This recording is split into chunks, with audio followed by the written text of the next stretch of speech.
Hello, hello, hello. How are we doing, guys? Welcome to the stream.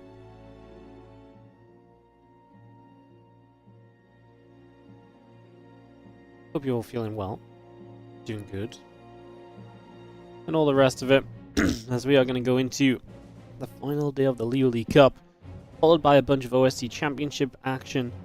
It's going to be a fun day. So yeah, looking forward to some games, looking forward to some Starcraft. And yeah, we're going to kick it off. Hell. Yeah, let me call Lambo.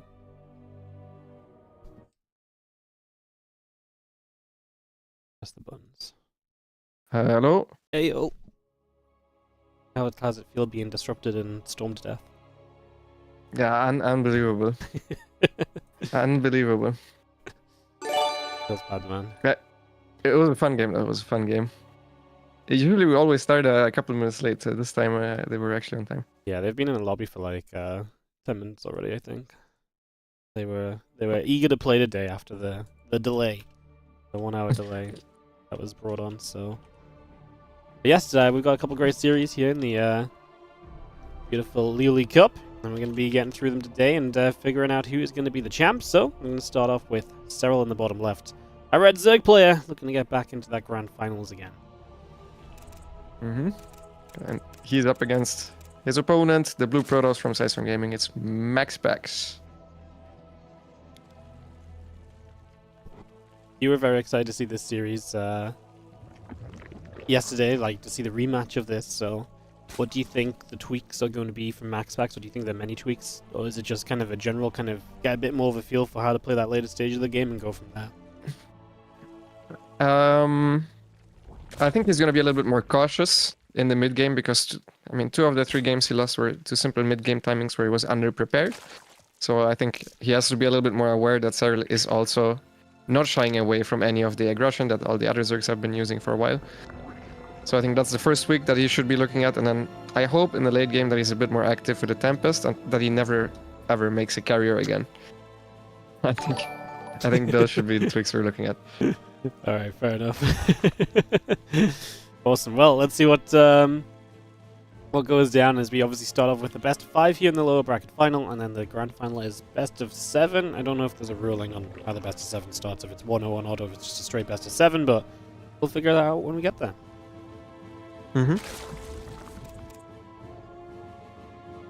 Yeah, I think given that they didn't say anything so far, I'm assuming it's just a straight up best of 7. Maxpax not scouting, Serral went for a 17 pool. So this can be tricky to defend, but usually the adapt should be out before the pylon dies. I think you can delay with the probes enough to still be safe there as the Protoss player. It should be good no matter what for the Zerg though, because a pro pull is almost always forced. Otherwise the pylon dies. Oh, he's not even going for a chrono boost. Okay, that makes it more difficult to defend. We might be in for a quick game 1 as the adept is now not even halfway done. He sees the Zerglings, he instantly needs to pull. The reaction is not quick enough. The reaction is not quick enough, that pylon will fall. Yep, he's going to build a pylon on the outside here as the probe is pulled down, and the Lings can just go after that pylon as well, and we can get another pylon up perhaps, but this is not going to be pretty as the delay is absolutely huge, and Serral is just going to throw Maxpax's build completely off. All of these probes not mining as well, so much lost mining time here in the early stages. Pylon under fire once again. We're going to turn around, try and trade the probes. Good micro back on some of the hurt ones initially, but then we're going to lose 1. Maybe going to lose 2 here at least. Going to turn onto that other 1 or 2. And the adept finally going to get out, but so much lost mining time, so much of a delay, and Serral gets a great start. Yeah, great start. This was not a 12 pool, this also wasn't a 14 pool, which is I think what Vayner has also done in the past. This was just a very normal macro pool first, where you're not even behind too far from where you usually would be with a hatch first. So killing a pylon, cancelling another pylon, denying a lot of mining time means that Serral has a sizable advantage here already. Even though you don't see it reflected right away in the workers, you will see it reflected in a minute from now. Yeah, it takes a little time to sink in, but the numbers will eventually show all of those probes that were not mining and all of the effects of this, so we'll see where it goes to as the Oracle will come onto the map. That is Maxpax's tech, at least able to get across and try and look around and see if he can do something or anything here over these next few moments. Yeah, Serral is actually making a lot of Zerglings with Zergling speed. I think he wants to sneak them around and try to cancel a third base attempt to even further his lead. This, if this doesn't get anything done, if Maxpax just plays a little bit passive, will equalize the game a little bit. So it's important for Serral to get something done now. It's also, I mean, because of how far ahead he is, it's not the absolute worst, even if these Zerglings don't get the cancel on the third, but that's his plan at the very least. Oracle just finding a way around the back to get 2 drones. They're going to make it 3, but at the cost of quite a lot of HP. The Oracle low, the Queen stuck on minerals, can't get a kill. The Ling's going around the right-hand side. The other Oracle is going across the map too, so we have got nothing to really protect that third base. So these Lings are going to go straight for that. It does not have a lot of HP on it, and these Lings are going to commit, so yeah, that's likely a third base cancel, and those Lings are going to find value out of their investment. He's not even trying with the Adapt to just focus fires down the Nexus. Now the Adapt is in a little bit of trouble, gets back into a good spot. And the Oracle is here to help out. This is going exactly according to plan from Serral right now. This is one of Serral's strengths, is that obviously everybody is trying to cut corners, but he also is good at predicting when his opponents are cutting corners, and he's trying to punish them for exactly that. And yeah, I think this game is already looking very, very good. Yep, looking great so far as the Twilight counts on Forge continue up. Next is on the way, a couple more Stalkers, Probes on the way out, the Overlord's building from Serral as well. There's 8 additional drones and a Roach Run coming through for Moen. So yes, everything from Maxpax will just continue to be delayed here. Serral can take a 4th base. There's no pressure in the, in the near future at all coming in from Maxpax, so Serral feels good. He's going to get those rocks down so he has access to a gold for later. The Oracle at least will activate to deny those Lings. And finally we can start Blink up as Maxpax. Extra gates are super late. Blink upgrade is late. Serral already clearing the gold base. I'm not even sure if Maxpax is even going to attempt to go on the map with the Stalkers. He usually always does, but in this game I think it would be really risky because he's so far behind. I mean, it should be possible for the Zerg to just flood the Stalkers and even below the Oracles kill them. Yeah. Well, Serral hits the ledge. How do you think Serral goes about kind of killing Maxpax from here? Does he let just kind of play out for a little bit and take it later, or does he hit some kind of time off of that? I would have done some all-in. Probably like a Hydra Bane all-in or something. He goes for a Mutats, another very momentum-based playstyle, so that's also good. Just anything aggressive is important. The biggest mistake would have been to go into a late game where he goes passive. Also, I think Lurkers would have been a mistake because it gives a little bit too much time for the Protoss, where a couple less Stalkers doesn't really matter as much. And yeah, Maxpax is going for the move out anyways. He's very lucky that this is not +1 melee, otherwise it's so little Stalkers if you compare this to what it usually looks like. Yeah, I know. Blink's not even done yet. It looks like a very engageable group of Stalkers. Is obviously that Stasis Ward is looking to do something to help, but it gets popped by a single Zergling. There's one more Stasis Ward to the bottom side, which it doesn't look as though Serral has noticed, but he actually stays away from it, so it doesn't matter, because you don't just accidentally trigger it there. As the +1 attack continues in, going to about to finish up. Storm on the way too. A couple of Stalkers going to go blinking back. The Adept going to be there as well as those Stalkers. They're going to get cleaned up. They are going to go down, and those Stalkers will chase the Lings away through the top side. Forces all the Stalkers back. Maxpax going into Storm, which is obviously the most common follow-up. Pretty sure his plan here was to just play standard into a late game, but yeah, it's going to be hard for him. Now that he is starting from behind against Mutas. Let's see how good Serral is at diffusing those Stasis Wards. One Stasis Ward hits quite nicely against the Zerglings, and it makes Serral think twice about engaging this. I think he can even wait for the Mutas, and then, because of how far ahead he is, engage together with the Mutas. So the Mutas focus fire down the Oracles, and then he goes in. He's going in now anyways. All the Stasis Wards are cleared up. The Oracles are out of energy, by the way, so he doesn't even need that. And Maxpax is expanding towards Serral, which I find wild, because I mean, Serral is going to attack him in a little bit. He's going to split some Mutas towards the top. He's going to make sure the Watchtower is not occupied, so the Mutas won't get spotted by that Adept. And he's probably going to go straight into the main base, plus a run by to the third, plus an attack at the front. Well, the High Templar going to go back around. He's going to go after the couple of Zerglings, and the Overseer going to contaminate the Templar Archives, which Storm has already finished on, so that's not going to have any impact. But yeah, just going to try and multi-prong with the Mutas. Swinging around into the main base as we speak.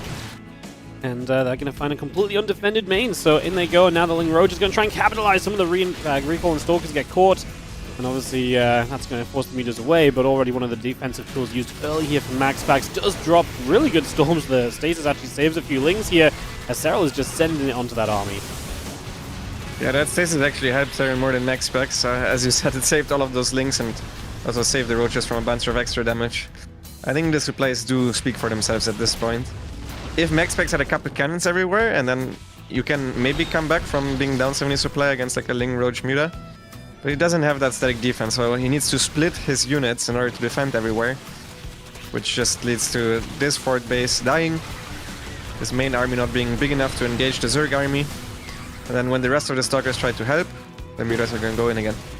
Yep, now that's the issue, just not sizable enough to realistically split, which means that Serral, when Maxpax is splitting, just is able to take good enough fights, is actually able to overwhelm with Ling Roach, which is not always the case. I mean, here's the mutas coming straight back in. It's not even that many mutas, and they just get back in. A bunch more probes all the way into the main base, which, again, you just have to chase down. You've got no choice here as Maxpax. You gotta just keep on chasing, otherwise those mutas will stop and deal damage, and now you're full baseless. And the mutas are going to find yet another Mineral to hit, and there's even more units actually just streaming up the left-hand side of the map. In general, the High Templars in the front get saved by the Prism, at least, as Serral is just whacking that front door of the Natural. Yeah, good save there on the High Templars. Gives him a chance to somehow stay alive. Theoretically, against this unit composition, if he maxes out, it's good. Serral actually eating a lot of storms. That was not a good engagement for the Zerg. And Maxpax is getting closer in supply. Obviously, behind this, Serral is on 90 workers. He also has a gold base, and he has Hive on the way. Doesn't have a Hydra then, though, as far as I'm aware. So his transition won't be into Lurkers, which would be the final nail in Maxpax's coffin, since Maxpax is making Stalker Storm. Alright, well, Stalkers and Templars coming through. Just going to be seeing a couple of Zealots going to charge up. The Bane's going to try and make this mineral line. They are going to be able to knock down the pylon to get access, and that means a lot of probes go down. 17 workers killed. And so Maxpax takes a big eco hit here in his economy. 40 workers right now is not great. Yeah, you can't force field that. His force field was off. I think he just didn't think about the pilot simply dying to the Banelings and the Banelings continuing to run through. So there was a mistake there by Maxpax. Oh, that's some juicy storms though. Almost all of the Banelings are dying before they're even connecting. And this is a good fight for Maxpax. Yep. Even with that good fight though. He's still losing most of his gas units. His High Templar count got completely reset. He still has 2 Archons alive, and he has to live with the fact that Serral is mining twice as much as he is mining, so yeah. Yeah, it's going to be difficult as the Prism just flies over the Queens. One Zealot gets out, so there's another mistake from Maxpax in a game where he's already in a lot of trouble. Obviously, mistakes like that ain't going to do him any favors at all, so he is going to be not feeling great about that one. And, I mean, Serral just Ling Bane Ravager probably gets the job done. If not, there's a Great Aspire just in case. We were adding Zealots in, but the Baneling's obviously going to be able to deal well with the Zealots too, so that should be a factor as well as try and drop some Storms down. But man, this army is just consistently getting chased. And this time I think a bunch of High Templars, if not all of them, are going to die. Fortunately, the Storms are decent, and that's going to buy Maxpax some time to stay alive. Yeah, he's now closed the gap to just a 30 supply difference. You can see why we don't play Ravaging Bane anymore. Like, this was from a massive lead, and he still is struggling very hard to kill his opponent. That is mining off like 30-40 workers less throughout all of this, so... Storm plus Stalker is just really, really good at dealing with this type of unit composition. The army supply is now almost even. I don't think you can morph Broodlords here either. I'm very surprised that he didn't go for a Hydra then, because that really is the follow-up that we always see. And if you don't go for Lurkers, there's always a chance. If the Protoss maxes out, there's always a chance to come back against this Baneling army, even if there are Broodlords. Because the moment there's Broodlords, the Protoss can start expanding again, and then counter-attack. Go wherever the Broodlords are not. And then the ground army actually is better than the Broodlords. So usually you never see Zerg pro gamers go for Broodlords against ground. I think it's just because he already had the Spire that he went for this. But I'm not the biggest fan of the Broodlord transition. Started morph them in overhead, those Zealots there. Cancels them up as you are going to see a ground army now pushing the bottom right. Serral not quite prepared for that. As we start to split up these Banes, need to try and avoid some of these storms. Stasis Ward once again is going to stop the advance. And it's actually going to create a massive force field. Serral cannot really engage into that Protoss army anymore, because the Banelings block the way. So now 5 Broods morph in once again. Serral still trying to find a split and a way to fight this. Not many storms remaining, maybe 1 or 2. There's the 2 being used, and I think that's all. So now the Lings looking for their wraparound and try and get some final kills, but the Archons can do well against those Lings as well. Zealots on the left-hand side at the same time, but we are just chasing. It looks as though Serral is going to force this army away. Yeah, I don't think Maxpax would have ever killed Serral after how that went. He might have thought that Serral stayed on a lower work account and then had less resources to work with, but going on creep is like the worst thing you can do against this Lingmain Ravager force. I do understand though, obviously he sees the other guy as gold base. He's on 5 base, he has a hive. You do want to try and kill him, but that was never gonna happen. Like, never ever. Never ever. GG's as Serral obviously gets a lot done early, and with that, Liuli is able to put himself in a very good position, and definitely became a bit scary. Like you say, some of the unit compositions maybe do allow Maxpax back in. You could kind of see how he could potentially have done enough to get back in there, but in the end, Serral does find the fights to at least close out this game 1. Mm-hmm.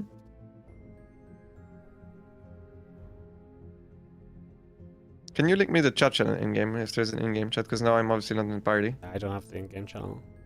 Oh, okay. They should invite you to the party if you request it. They're just being slow. I requested it.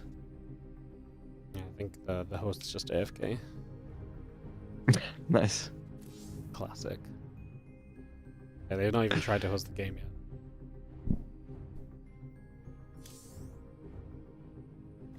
Oh.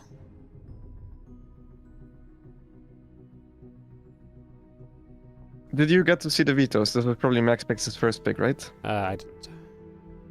Okay. Yeah, they like I say, they were hosting a lobby super early this time, so I logged in like 5 minutes before, and yeah, it was already set.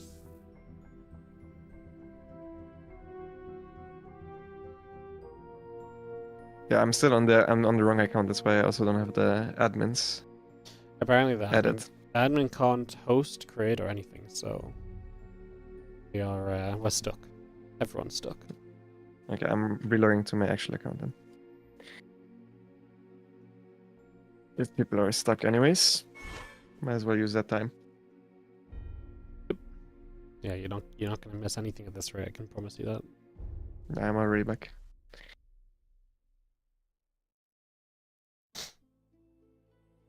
This is exactly what you want to start with, by the way. Maxpax is going to be more afraid now to play no scout, which he started with the first 3 games in a row against Rainer yesterday, right? Mhm. So yeah, it's everything according to plan so far for Serral. Really not much else you can say about that. It's just picture perfect. Yep. It looks like they're hosting outside of the party now, so that's the thing. Okay. Can you invite me then? Because Yeah, I can't see you though. oh shit. Can you see me now? Okay, the other guy invited me. Perfect. Sweet. Oh, you have the bug where you're my friend, but you're not on my friend list. That's a classic. This means I can never see you on my friend list ever again. It actually just never fix. Even if I unfriend you and friend you again? Yep, doesn't work. Well, that's fantastic. What a bug. Yeah.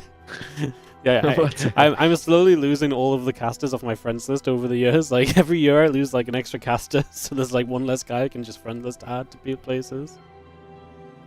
What the hell? Yeah, it's a thing, to say the least.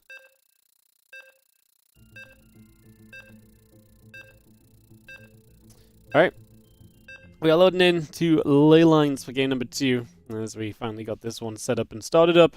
And we're going to be heading into our second map of this best of 5. As, yeah, Serral just hits early, like you say, great start, and especially because of the mind games, that kind of comes into play now, because Maxpax has to be super concerned because he just played game 1 from super far behind for no scouting, even though Serral didn't even take that much of a risk. Yes. So, yeah. Third. We've got our red Zerg player to the top right-hand side. Up 1-0, it is Serral. And his opponent in the bottom left. Down on the map, it's Psystorm's Maxpax. It is also very specific to absolute no scout, because if you cybercore scout, the 17 pool can also just fall flat on its face. Like, you can just start the chrono boosted adapt, and then momentarily wall, and then you're behind because you made the 6 links. So, yeah, it's specifically because Maxpax didn't even scout after the Cyber Core, which most Protoss players do, because otherwise you're just oversaturated. I think Maxpax long distance mines from his natural, which I'm not sure why he does that, but I think you can stack in your main base and you'll gain some extra resources from it. It's just that most Protoss players just go for the Cyber Core scout anyway, so yeah, very, very specific opener from Serral that we don't see all too often.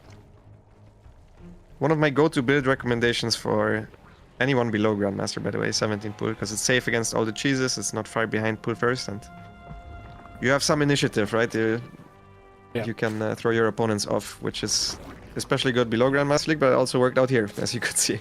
Yeah, no, it's definitely a choice that allows you to, like you say, just for the sake of what you miss out on in lower leagues, you ain't gonna realize it. So just go ahead and, you know, be safe, take a bit of control, and a nice kind of build order to have into your belt.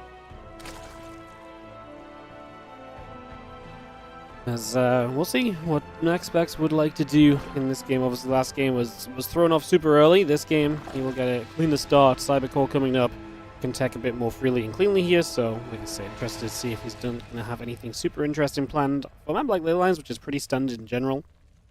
It would not be too surprising to see him just play super standard. Yes. Yes, I wonder what Maxpax has in store, because Maxpax obviously also planned out the series. He might have planned game 1 standard, and then now he didn't really get to play that standard game. I mean, he played standard from behind, and maybe game 2 is already the first mix-up. There's also a chance that if he's not that confident in mix-up now, he wants to know if the standard works anyways, because it is a very standard map, and I don't think his macro game should be afraid of Serral too much. From what we saw yesterday, we only saw one game that went later on, and that one was a really close game on Amygdala, where honestly both players could have won. Yeah, that one was that one was great. The Adept is chasing the Ling around, the Ling speed coming online here shortly, and we are absolutely at the point of seeing our first Oracle popping out. So there it is, Oracle queues up.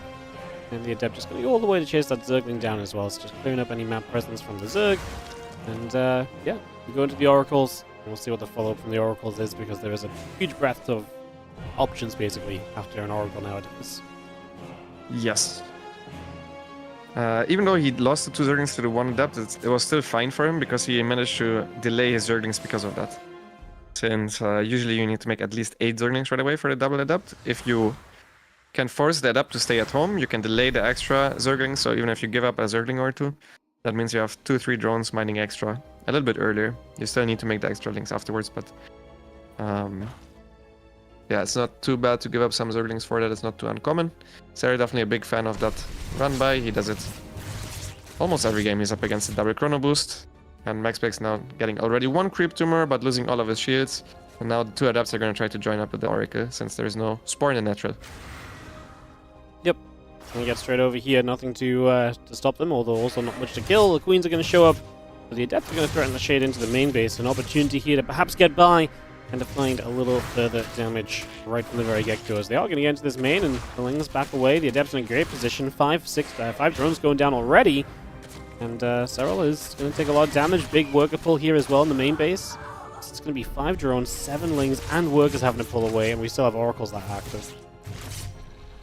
Yeah, that's a good early game for Maxpax so far. He's trying to poke back in with that Oracle. That one's a little bit risky.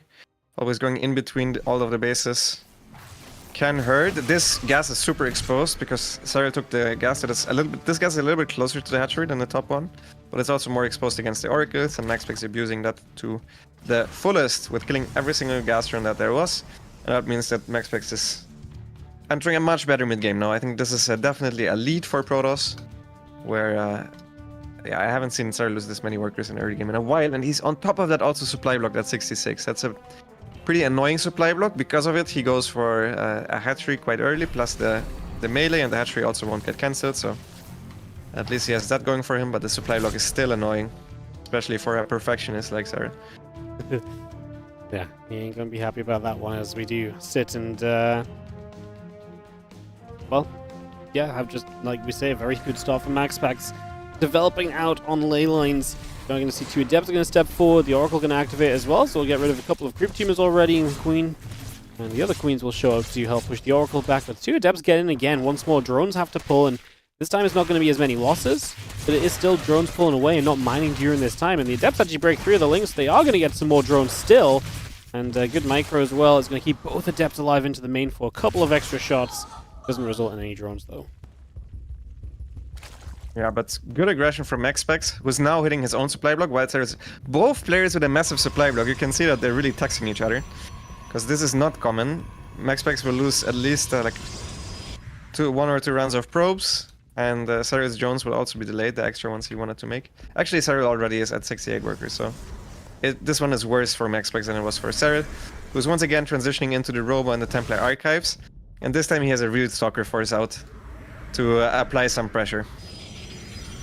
Bringing those up that left-hand side, Zerglin's going to head down to the bottom into this third base where they can wrap around a battery, wrap around a few of these probes, and that is going to be a whole bunch of workers starting to go down as we actually don't lose any probes because the battery lasted long enough and the units now get back there, so okay defense then, and Serral will be continuing to look for opportunities like that, and Maxpax is going to have to be very good with his static defense to help buy himself time. Good defense from Maxpax, good micro there with the probes, pulled back the moment the shield battery was getting low. Serral getting ready for a Baneling run by. I wonder if he's gonna wait for Baneling speed or just send it ASAP. I think as long as you time it up while the Protoss is occupied microing, it can definitely work wonders. As this base is gonna be hard to defend. He has no creep in front of it, and there's a bunch of stasis wards ready already. Good first stasis ward, huge second stasis ward. Serral needs to back off now. This is where Maxpax can actually be quite annoying as the Banelings hit on his side of the map at the same time, but good worker pull plus Stalker Warp and defense that. Yep, defense is great as now we continue to press forward with these Stalkers, and Serral clearly going to struggle to get rid of these Stalkers at this point. This is already going to be a little bit too far gone, I feel like, as the Lings get a wrap around onto the bottom side here, though. The Stalker's going to have to blink to the low ground at least. It breaks the position for the moment, and now Stalker's in a bit of a weird spot where the Lings are already going to start wrapping around as Blink comes off cooldown. Some more damage being taken, and Serral actually successfully getting some kills. Way more than I thought he was going to find in this. Yeah, I don't think you want to kite towards the bottom there, because that's a fight fully on creep. And the last end of this engagement was very good for him. He killed a bunch of Stalkers. I don't have the game art, so I can't tell you how many, but that was really, really good for him. Before that, I also think it was really starting to tip over to being almost game-ending damage, but I think he needed to kite towards the top left. I understand why he didn't. It's because a lot of Zerglings were stasis there, and he wasn't patient enough to wait for that stasis to clear, and then he wants to engage. Instead, he wanted to push his momentum, so he wanted to kite away from the stasis, but it was the wrong call for sure. Put himself in danger and now falls back to a 4th base on the way, and Serral gets himself a little bit of breathing room, which gives him a chance to get an Infestation Pit up, with Lingbane Hydra being the setup now. Currently, Infestation Pit will give you that road to Hive Tech, and from there, of course, Lurkers are on the table as well, so options for Serral abound at this point as he still sets up some run-bys, but looks as though Maxpax's defense is already in place. As Maxpax actually trying to run by himself, needs to be careful not to lose all those Zealots, because that could be disastrous. Looks as though he noticed it, and Serral is going to ping-pong around as Maxpax try to move up the left side. He needs to pull the probes away because his mineral line is getting approached by a bunch of Banelings, is not pulling the probes away, so he'll lose a couple. 6 probes is not too bad. He killed a lot of Lingbane there himself, and now the War Prison is in between that bases. This is a really annoying spot for Serral, because how do you split your units? You need to leave some in the main, some at the 3rd, some at the 4th. So even just that War Prison being here is like very supply efficient. You're forced to either have the Queens in the main and then some units to the 3rd and the 4th, some mobile units, or either way you need to split up a bunch of army, and that is definitely worth more than 2 supply. Well, the push continues to the upper left-hand side. The Lurker Den and Hive all on the way, but obviously going to be a while until they come into play. So for the moment, we sit back and see whether or not it's going to be a defendable position for Serral, who is going to get a little bit of a jump on this army very far forward as the blink comes in. First couple storms are amazing. Oh my god, all the storms are amazing. They just absolutely shred through so much Zerg. A couple of Banelings left, but are completing the charge, and we can probably continue to chase this down if we really want to. Yeah, that was bad for Serral. It worked out as a bait, but Maxpax was just genuinely not paying attention to the Stalkers, and then you see it as a Zerg, the blinks on cooldown, you really want to go. But the High Templars were just barely in position where they could save most of the Stalkers, and it ended up being a good engagement for Maxpax, even though it started with him just not paying attention. Now he has a massive run by at the bottom.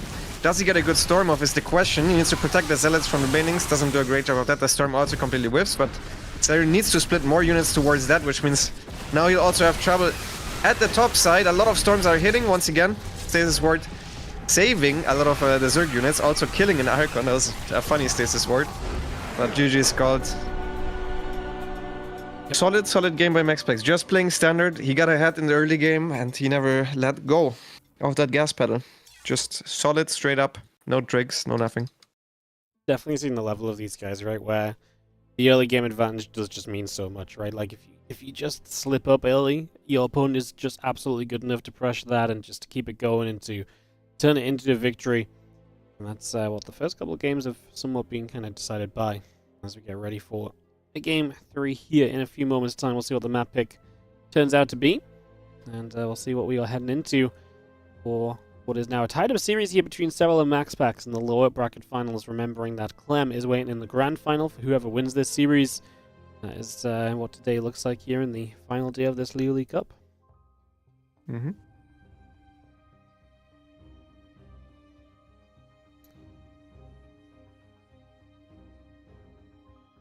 Yeah, at this level, these things can really snowball, but at this level, this is also not common to happen. Like these two games were, I would say, off games where one player really got so far ahead that I would say the game's almost over. Since these players, they won't let go easily of a lead like that, but this doesn't usually happen to Serral. These mistakes that he just made, where the adapts get that much done. And likewise, game 1 was simply well prepared and build-order advantage for Serral. So in a normal game, in the next game, I really don't expect a snowball like that to happen again. No. I don't think that's really where we're going to be heading. I mean, you'd expect them to sharpen and clean up. I think they're having issues hosting the lobby again, so... They fixed it, and then they made a party again, and now the party won't let them host again, so it's a whole thing. I see. Well, the people are in the party. In a lobby now, yeah, besides me. I'm gonna try and delete your friends and readd you and see if it works. Okay. I will delete you as well then. Oh no, I can't even see you on my friends list, that's the problem. Yeah, but I can. What if I delete you and then I add you again? Yeah, try Should I that. try it? Yeah. Okay, I removed you. And now I send you a friend request. Oh yeah, that works. Okay. But that's why it hasn't worked with Nice. everyone else, though. Actually telling them to delete me and make them do something's too difficult. Yeah. All right. Nice. Stay saved. All right. Eldarado for map number 3.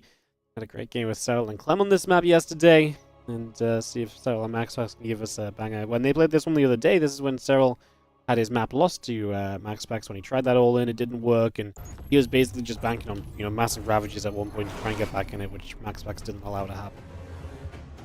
Yes. I mean, that game was well played by Maxpax. We'll see if he can do that once again here on Eldarado. In the bottom right-hand side, it's the Blue Protoss player who just tied up the series. It is Maxpax. Taking on our red Zerg in the bottom left from Basilisk, we have Serral.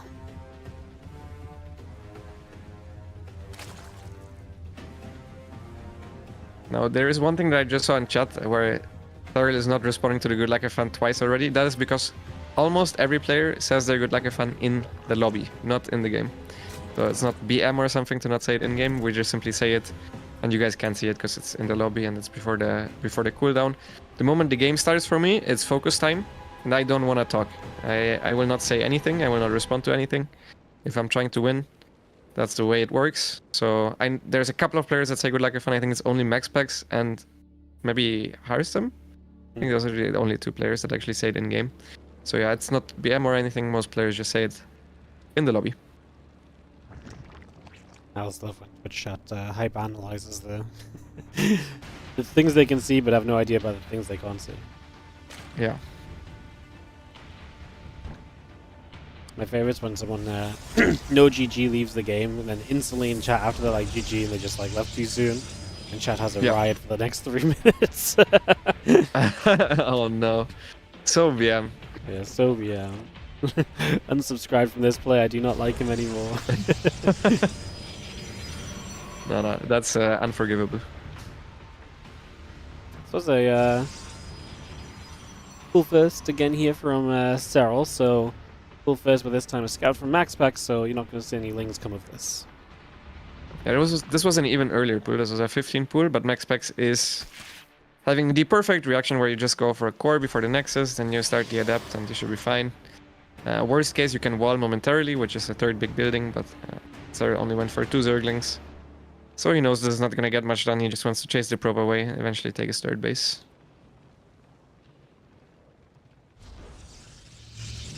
Yep, want to boost out that Adept. The Stargate will come in. And next is about to finish, and again the Adept and the Probe coming up from Maxpax as well, so we get all of that coming through.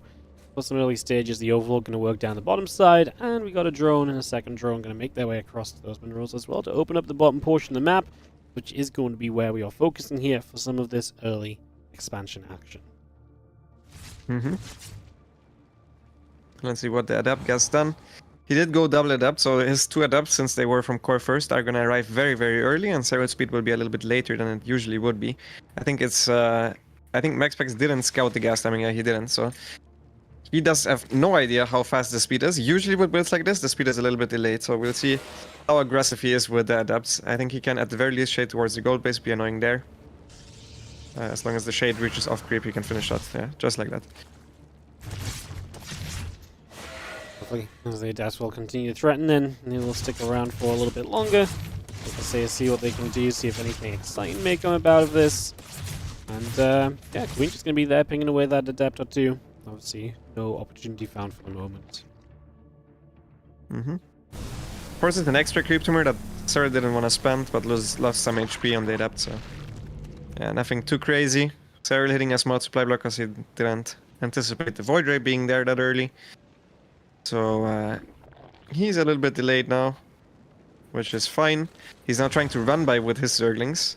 He got a little bit lucky that these 2 Adepts didn't finish. Obviously, you can't see everything with the shade, so a lot of top Zergs will hide their Zerglings to try and force the Protosses to finish their shade, and then they're gonna surround them. Instead, Serral went for a run by, and now at the perfect timing, he made the Zerglings. So now he has enough Zerglings to kill these 2 Adepts, as well as apply pressure on the other side. Still 3 workers go down, and the Zergling run by is deflected, so I would say overall that was pretty good for Maxpax, all things considered. Yeah, fun combination of events, but like you say, Maxpax gets the drones, and he does not take damage off those lings on the other side, so actually does work out well for him here in the end. And yeah, Robo Facility, Twilight Council starting up from Maxpax, gets that Robo Facility first, which means that we are likely going to be heading towards some prison play. Exactly, yeah, it's going to be the Archon drop, but it's not going to be the super tight Archon drop that he usually does. It definitely is going to hit quite a bit later, because that he didn't start the Robo right on time, he didn't start the Twilight right on time, and that early game is already different from how he usually plays it. So yeah, it's all going to be a little bit delayed, and these timings are a bit off, so I'm not expecting the Archon drop to do too much, but it doesn't really need to. It's just the Archon drop is a nice opening that is safe, where you apply some pressure, so you force some units to be made no matter what. And then the positive about it is that you only make the good units basically from the get-go. So even though with the Archon drop very often your supply is looking worse than a normal game, you have a lot of Archons and Immortals, which work well hand in hand. So you then can later have a strong timing where you have map presence, you can try to deny a 5th base, you can try to kill a Zerg that's being a bit too greedy towards the hive tech, all that. All those things are the normal advantages, and these drones are just, that's the way Eldarado works, is they just randomly start mining from the gold minerals in between, and then they start mining from the gold at the top. That's unfortunate that Serral didn't pay attention there. Well, we have our charge starting up, and that's going to be Maxpax's next step in this game. Obviously, as the high tempers get warped in, and he can start to put some pressure on. We got the Zerglings still lingering around the top side of the map, but for the most part here, so we're going to have to get a little bit defensive. The Roaches do start to pop out. He does start to get those ready, and he drops the Infestation Pit down as well now to ready that next stage of the tech tree for the Zerg as well. Do you think it's gonna be Swarm Host or just Lurker? A very good question. I actually have no idea. It feels like, I mean, it feels like it could be Stormhost, right? Like we're throwing it down early. It could be Stormhost to play the bottom side of the map. Stormhost can Swarmhost into the main base or the natural from a safe position. It's a pretty good map for Swarmhost, right? Because you can get a lot of positions where they're just blocked off from being endangered. Yeah, exactly. Yeah, I like it. I think it's gonna be Swarm Host personally. There they are. 3 Swarm Hosts on the way is also specifically good against people that don't have Blink. So against this opener, Seral recognizes it. He says, you know what, this time I'm gonna try to be super aggressive. And in Masters Colosseum, the time where Seral won, not the time where Seral lost, he also won with Swarm Host on this map. So he's gonna try to repeat that. Back then it was a little bit more economic of a Swarm Host opener. This time it's a little bit more committed. He's very low on workers and he's very heavy on the Roach Ravager. So I think it's gonna be a more frontal approach, where he's gonna try to break Maxpax, and if he can't, he's still gonna transition into Lurkers, but he really wants to deal significant damage with his setup here. Stormhost on that bottom side, obviously taking that forward goal base on the bottom as well, just wants to completely control this area, and like you say, no blink, so it's difficult to really get down to the bottom as a response to this at all, as the Swarmhost will adventure forward. What's the idea of bringing the Queens this far forward? Is there any reason for that? Just protection from Prism? For the Voider and the Oracle, right? I think it's just for these 2 units. Maxpax needs to watch out, man. This is the first time he's gonna see the Swarm Host. They're far enough away where I think he can respond in time and not lose the Nexus. Yeah, 4 Zealots are being warped in. I think he needs to energy recharge the Oracle. Can maybe micro around there a little bit with the War Prism, loses a Pylon, which is not too bad. Fort Base he should forget about for now. I think Fort Base is not necessary at this point, since Serral is super committed on a Roach Ravager army. You can try to poke here, that's a good first storm. This is the Pylon, but I really don't think he should try to hold this. Alright, well, we do have units continue to hit away. That Nexus gets cancelled, the Pylon gets cancelled as well. Storm comes down, a few Roaches getting caught. We get Lings, Hive, +2 missiles, all coming about. The Voidray there going to chase the Queen back to the left a little bit further. The Locust pop up, and Prism going to try and come down the bottom side now as well with these Archons, and they will actually be able to chase a couple of Queens. The Locust find a different direction, going to hit the natural this time and see if they can find serious value there. We just saved that Prism. They drop into the natural straight away, and we just trade with Zealous. I mean, this is, you know, maybe not the best trades for this Locust, but it's still good trades, because you're killing units, you're killing, you know, money that Maxpax has to spend. Yeah, that was a terrible warp. I'm not gonna sugarcoat it. Those Locusts would have expired before they could anything more than that shield battery and the Pylon. There was 0 reason for him to warp in Zealots there. And he saw where they were activated as well. Maybe he didn't pay attention and he thought there was more time remaining on those Locusts, but yeah, that was not good. And those are Zealots that he's missing now. His main army though is starting to look very, very powerful. Maxpax says he has 9 Immortals, he has 5 High Templars, he still has 2 Archons with his main army, and he still has the 2 Archons and the War Prism, so it's gonna be difficult for Serral to ever engage this. I think Serral needs to rush up to Lurkers as fast as possible, sack some of those Roaches, and try to keep Maxpax on his side of the map, because the moment this army gets across the map, it's very, very, very difficult to engage if you're ever out of position. Space just going to go down again. Another cancel found, as we do have the Stay's going to catch a few Lurkers trying to escape, and Seral just on the full switch into Hydras and Lurkers now, so going to be proven to a better army. These Archons are very far forward on their own, and we're going to lose 1, we're going to lose 2. Just a couple units starting to hit, and Seral needs to get back to creep to really make a retreat now, as he does get back through the bottom side. He's opened up those minerals. Maxpax is just advancing straight through into the center. Immortals and Archons still in production, +2 attack upgrade on the way, and Seral is holding solid for the moment. It's just a very techy army. The Lurkers will help a lot, and just being able to hold this off from afar. Yeah, it's important that Maxpax still defends the Lurkers, the Swarmhost rather, while he's active with this, because I don't think he can run into that base. I think he just can play to the 5th base. So as long as he defends Swarmhost on his side of the map, he should be fine. Once again, those Locusts were launched from quite far away, so he shouldn't be getting too much done. They get an Immortal, they get a Pylon. That's about it. Zealot warping at the bottom helps the Icon with clearing up the Roach Hydra force there. I think Maxpax didn't realize there's a 5th base he can kill for free to the top of his army. So yeah, the moment he realized, I think he should go and kill that. He's now actually completely shifting his attention towards the goal base with everything, which works out well for Serral because he was going there with all of his units anyways, so Yeah, that's good for Seral. Yep, Swarmhost can even jump up and jump straight down again. Archon, they do eat a storm. And still being chased by the Voider actually, so Swarmhost in some trouble. The Lurkers a little bit off to the left-hand side. Looks as though Serral is just going to evacuate drones and pull away from this gold for the most part. So happy to play the 4 bases, which include the one now in the upper left. Now that was kind of left alive. Not going to worry too much about this gold base if he doesn't have to. Yeah, the immortal count is looking very, very scary. The War Prism is running towards the main base. He also tracks the Swarm Host with the War Prism. And now he splits up his immortals a bit. He wants to kill the hatchery while still not allowing the Lurkers to siege forward at all. He also is controlling the Watchtower, which is very important, because that means the Lurkers can't surprise him on his side of the map. Seral can't just counterattack with the Lurkers, force Maxpax into a weird base trade scenario. Oh, he needs to kill that War Prism. Good pick off there from Seral. That really simplifies his army splitting. He can now fully focus on defending only this army and then going for the counterattack with the Swarmers at the same time.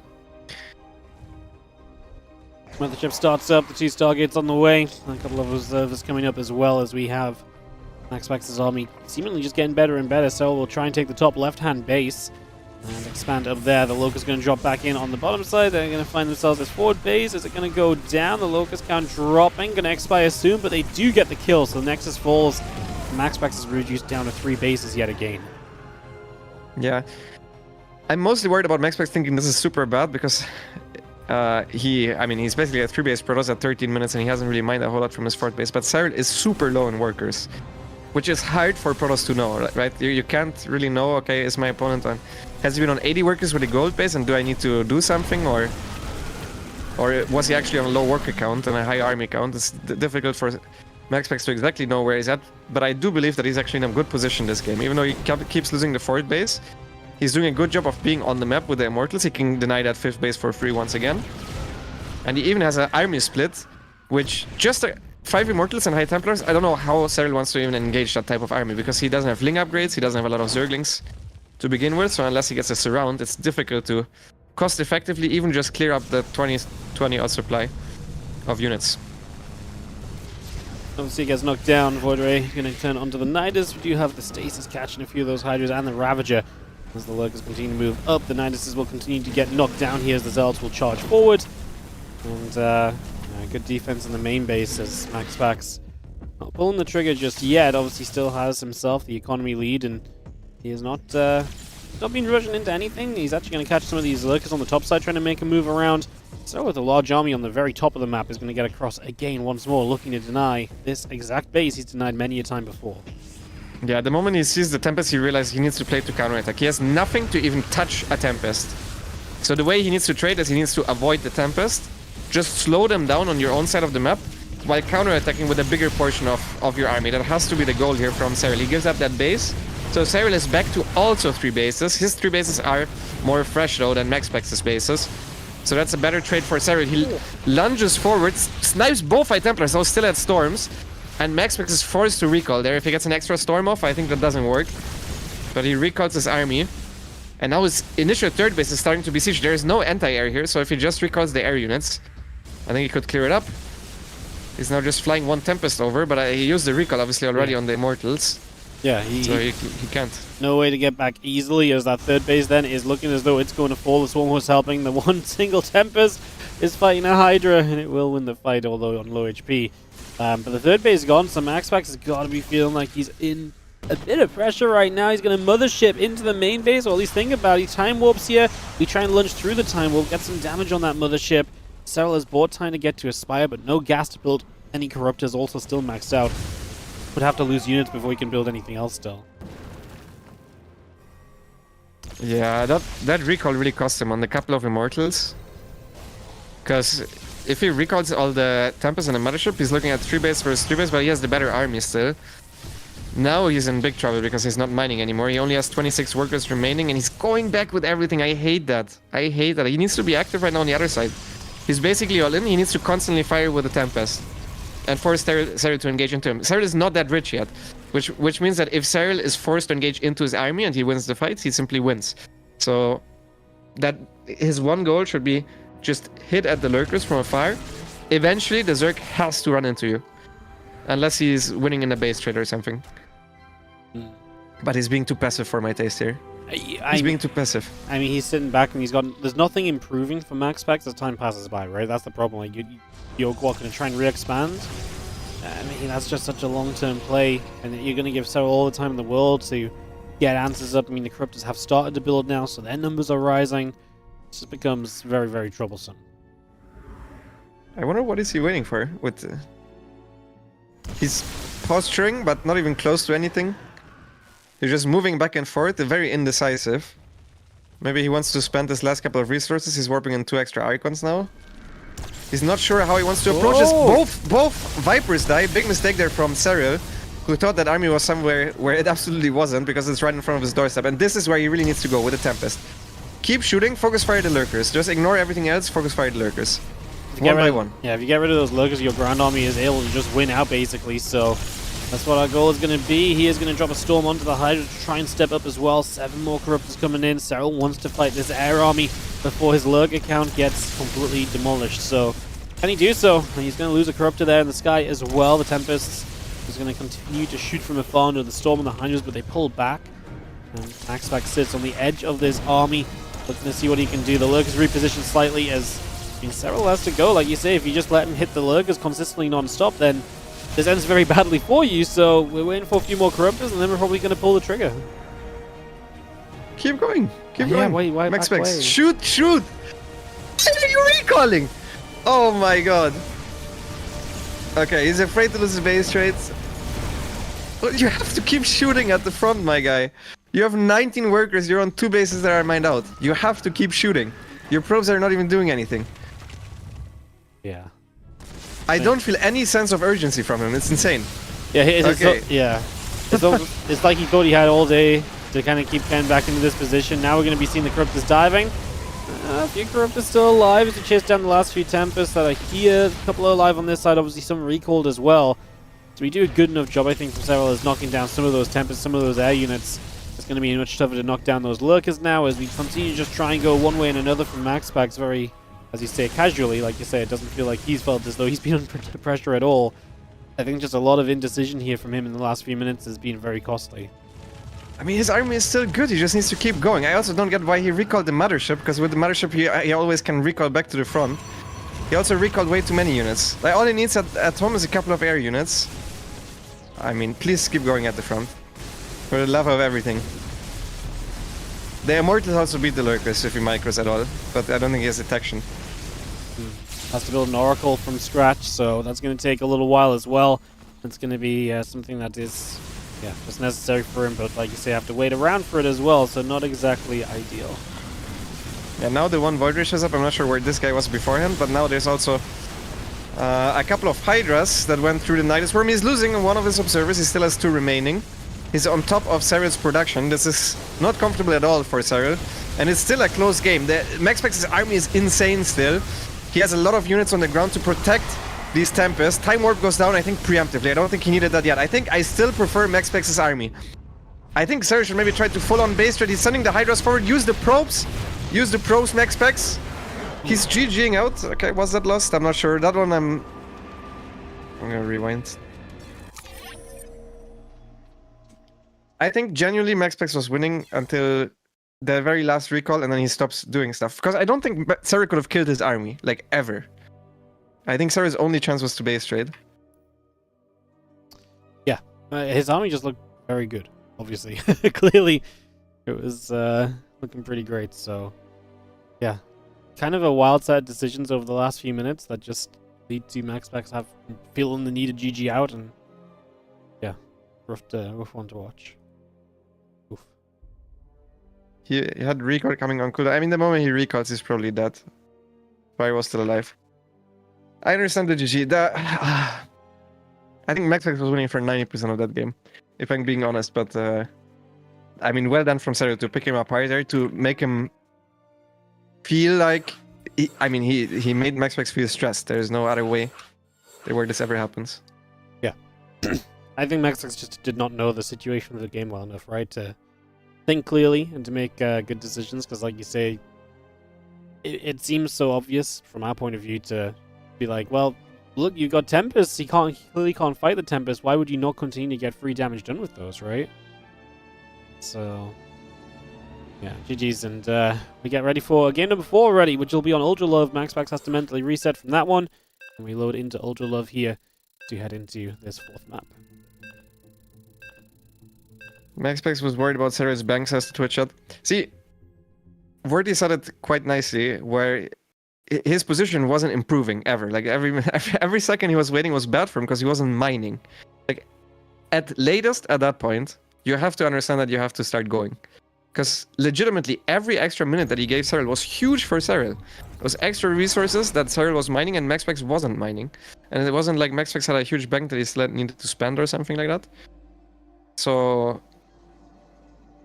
there's no logical sense to not attacking there or engaging there, but yeah. It's different if you're like still mining and building. You have some improvement coming, but there's just a state of this game where 5 minutes ago he lost a 3rd base. And his army never improved from that point. Like, maybe, yes, he add on like a Tempest or 2, but for each Tempest you add on, your opponent adds on so much more because he's got bases that you've never even touched in the game. So you know they're fresh bases. You know he's got some drones there. So I think the deduction can be made that you are the one that has to go, 100%. Game 4, Ultralove. What are we feeling for this map? Is it nice for Zerg, nice for Protoss? I think this map is even. So yeah, I think maybe slightly better for Zerg, I would say. But relatively even. Okay. I feel like Ultralove is a map I forget about in this map pool a lot. You don't see it all the time. You see it sometimes. Like it's not never seen, but it's not played super frequently. So yeah, I'm always interested by this map because I feel like it's kind of mixed in terms of how much play it gets. Yes. It is very similar to Side Delta from the last map pool. Yeah. There are some things that are different, but it's a wide map. It's a map where you have a ramp into a ramp 3rd or a 4th. Mm-hmm. So in that sense, it's very similar. And I think balancing-wise, it's also relatively similar. Alright, cool. I'm just gonna be up here like 15 seconds. I'll be right back. Yes, 100%. It's hard to know if there's a couple of infestors or hydras waiting for him to move in. Says Twitchshot, yes, but he needs to go no matter if there's an infestor. Even if there's an infestor, the right call is to always move in there. That is what we're criticizing. Obviously, it is a very stressful situation. The winner of this will move into the grand finals. It is easy to make mistakes, don't get me wrong, and I'm worse than these guys. But yeah, you have to obviously also call the things the way we see them, and Maxpax is just opening up with a very standard 1-gate expand with a quick Stargate, as standard as it gets. So he got out 2 links, we'll see if he even tries to run them by. He even made 4. So yeah, Maxpax going no chrono. So the more economic variation where he's not going to try to deal too much damage with adepts early on. Instead just spend a couple of extra chrono boosts on his own workers, get out a couple of extra probes, and go from there. Hello. Hello. Back to see a Stargate finishing. Lovely. Yes. No one would have seen that one coming. Yeah, Voidra first though, so obviously you can deny some overlords, deny some vision, and oftentimes that can lead to like a glaives or something that you can just have difficulty seeing coming your way, so see what happens there. Mm-hmm. Yeah, the Void Ray did supply block Serral last time around. And Serral once again didn't go in with the Overlord to scout, so he won't have an extra one ready. The supply block is not going to be bad though, because he's going to have spent most of his larva. He already started the extra queen. So, and the supply block will be done by the time the 3rd base finishes. Well, he actually hides the Void Ray, so he's going to get 2 Overlords. He will get one on the other side of the map, and then he can go back to kill the other Overlord. If it's on his radar that there's still the Overlord on his side of the map, which he will see now with his own 3rd Nexus. Could have even gotten 3 if he went to the right of where the Void Ray was now, but he can't know that, of course. Well, you have a little bit of movement as our Void Ray is going to activate. Overlord will go down. And that 3rd Nexus continues to come up at the front, so couple probes, Nexus, Fortune and Twilight Council all coming through. The gateway building up as well here from Maxpax at the same time, so just getting that underway. That Oracle gonna keep on looking for some damage. Mm-hmm. It's energy recharge, so it has a lot of energy. Gets 2 drones right away, but also tanked some spore hits, so it needs to back off right away. And he's just following it up with a normal Twilight plus Forge, so I'm fully expecting him to just go for a normal Blink, whereas Serral is opening with his most standard playstyle, which is just a Roach Warren, followed up by a Lair and the late Evolution Chamber. Yeah, everything kind of looking pretty regular as an Oracle. Comes through, just going to zap down a Ling or so, a couple of drones getting chased as well. 2 more workers right away there. And again, we have Overlord's drones, Ling's Lair, Hatcher and Spore Crawler coming through. There's +1 and Blink build up on the side of Maxpax and that Oracle. Bruise is about, with only 2 drones killed, but always looking for more. Voidray going to try and get a 4th base. Yeah, you get it. I think that was greedy, firing at the tumor. Yeah. I hated that move. If he's not gonna get it, it's because of that. He's not gonna get it. It's just waste Prismatic Clementine too. Cancels and rebuilds those Seral once the HP on it. Mm-hmm.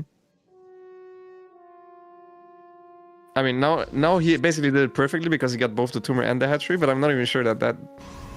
I think Serral could have gotten that one up, actually. It would have been close. He didn't cancel that actual 1 HP. But yeah, it would have been close. Either way. Maxpax moving forward. This is an anti-creep force, where he's going to try to deny some creep. Serral trying to delay it while killing the rocks. But the rocks will not go down in time. Now the Void Ray comes back once again to be annoying against that hatchery.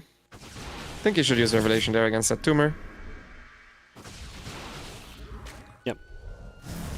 As the Void Ray actually catches the Overseer on the top side. That is going to go down, so nice little catch here from Maxpax as we start to put this pressure on. Obviously weird position here with Ultralove because you can knock down that cooling tower which knocks down the rocks. And then obviously that can create a little bit of a blockade at some point, so that's something that either side can use at certain points to try and take an advantage. And try and carve the map into their favor as the Stalker pressure. Going pretty deep right now, stepping heavily onto creep right towards that base. Now to escape down the bottom right where the Lings are continuing to chase. And Serral has to back away from that one as the Queen trades with the Void Ray on the natural. Yeah, good trade so far from Maxpax. He actually could have knocked down the cooling tower to kill the Zerglings as well, that were frozen below it, if he wanted to. Obviously, he's trying to use it aggressively, so he says, you know what, no. I'm just gonna keep trading here. I'm gonna try to use it as a choke point for my Stalkers instead. And he's getting good trades. Both players hitting a supply block. Once again, you can really see how they're struggling with the speed of their opponent. A lot of blinks at once there means a couple of Stalkers usually always die if you blink all your Stalkers at once. Only one goes down, so far good trades from Maxpax. Serral going for a double drop. This will usually mean Ling drops. There is a build that I made which goes exactly like that, where you go with 5 hatcheries, you go double drop, you try to drop with Zerglings, and then eventually go across the map with a Queen drop. But the Zergling drops are necessary to just get across the map nicely and also distract from a frontal push. Serral massive supply block, 7 Overlords at once. If his plan was going for that attack, I think at this point already I wouldn't go for it anymore. I think he's committed though. I think he has picked this plan, he thinks it's a good idea, and he will continue to go for it. I think all of these Stalkers are going to blink at once. 2 of the Stalkers blinked previously and are now dead. Storm is about to finish. Yep, having that Storm going to be a major help here as we do have the Overlords coming to spread the creep. We got 1 Storm in the choke point here, so Serral is aware of that Storm now, and he's immediately pulling back with the Overlords. And what does he build next? He was building just a mass of Lings before, and now he's going to go back to drones, so he sees Storm and he's just decided it's not worth it. Yeah. It's a mature call, but that was not... that's a plan B now. So we're looking at a big Maxpax lead. Just because Serral wanted to go for the all-in, he saw, okay, Maxpax, you played well enough, I can't kill you anymore. And he's now gonna try to transition into Hydras and Infestation Pit, all of which is not gonna help him against Maxpax's army. Maxpax theoretically spotted these 2 Overlords. I think, yeah, he looked at it as well. I saw it on the minimap, which means he's gonna be ready in his own main base. He can use the cooling tower here. On top of the Stasis Ward, huge storms as well. None of the High Templars died somehow. And good trade once again for Maxpax, who's ready in his main base with a Zealot Warp in, as well as a cannon and the battery on his 3rd base. Clean game from Maxpax so far. Zealot run by killing a couple of workers, equalizing the worker count. Serral is forced to build extra units, but Serral wants to tech up right now. Yep. No, Serral's in a position where, yeah, he showed us the want to tech, and then he's obviously now being forced to play a little bit differently. He's going to force the Archons to morph, and we'll kill off the majority of these, so That at least did something. Some more corrosive battles to help along the way, but Zealots are hitting the base on the 12 o'clock as well. They'll have to pull back to deal with this. And Maxpax has a supply lead in general is obviously always good for Protoss to be seeing a supply lead in PvZ. Yes, especially when the Zerg is using Roach's good snipe there on the War Prism is will maybe keep Seral alive for a couple more moments, but this is not in his control anymore. It's up to Maxpax to kill Seral at this point, because his army is just way better. He's actually getting a good chase down. He kills a couple of Icons. The Stalkers were mostly just running, not fighting. A couple of extra Zealots go down here as well. But now that the next Zealot run by goes in, plus Maxpax will continue to stack up as well. Gonna get harder and harder for Seral to keep up. Who's down in workers, who's only on 6 gas, so not even like he can make a lot of lurkers once that tech tree is open for himself. And yeah, just engaging this army is very hard. Yep, Roach Ravager is taking some shots. Stalker's going to be there, a couple of Roaches still going down. The Zealots come across, going to go after some Roaches. It is going to be good enough here for Maxpax to take a 2-2 situation, and we're tied up into Game 5 now of this lower bracket final. So the winner of this next game will take on Clem in the Grand Finals. It's going to go the full distance. Mm-hmm.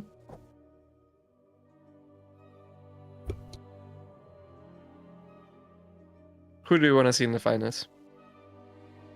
I don't know. I feel like, I mean, Serral, because Serral Clem is much more fun series than Maxpax Clem, only because we see Maxpax Clem all the time. Like, why not want more? Like, we haven't really seen Maxpax Clem in this tournament. We see Maxpax Clem 3 times a week, so I guess I want to see Serral. That is true. Kind of easy choice, I guess, in the end. Could see the rematch. I mean, Maxpax is a cool storyline because he hasn't won many of those types of tournaments where you have time to prepare, double elimination, all the good players are there.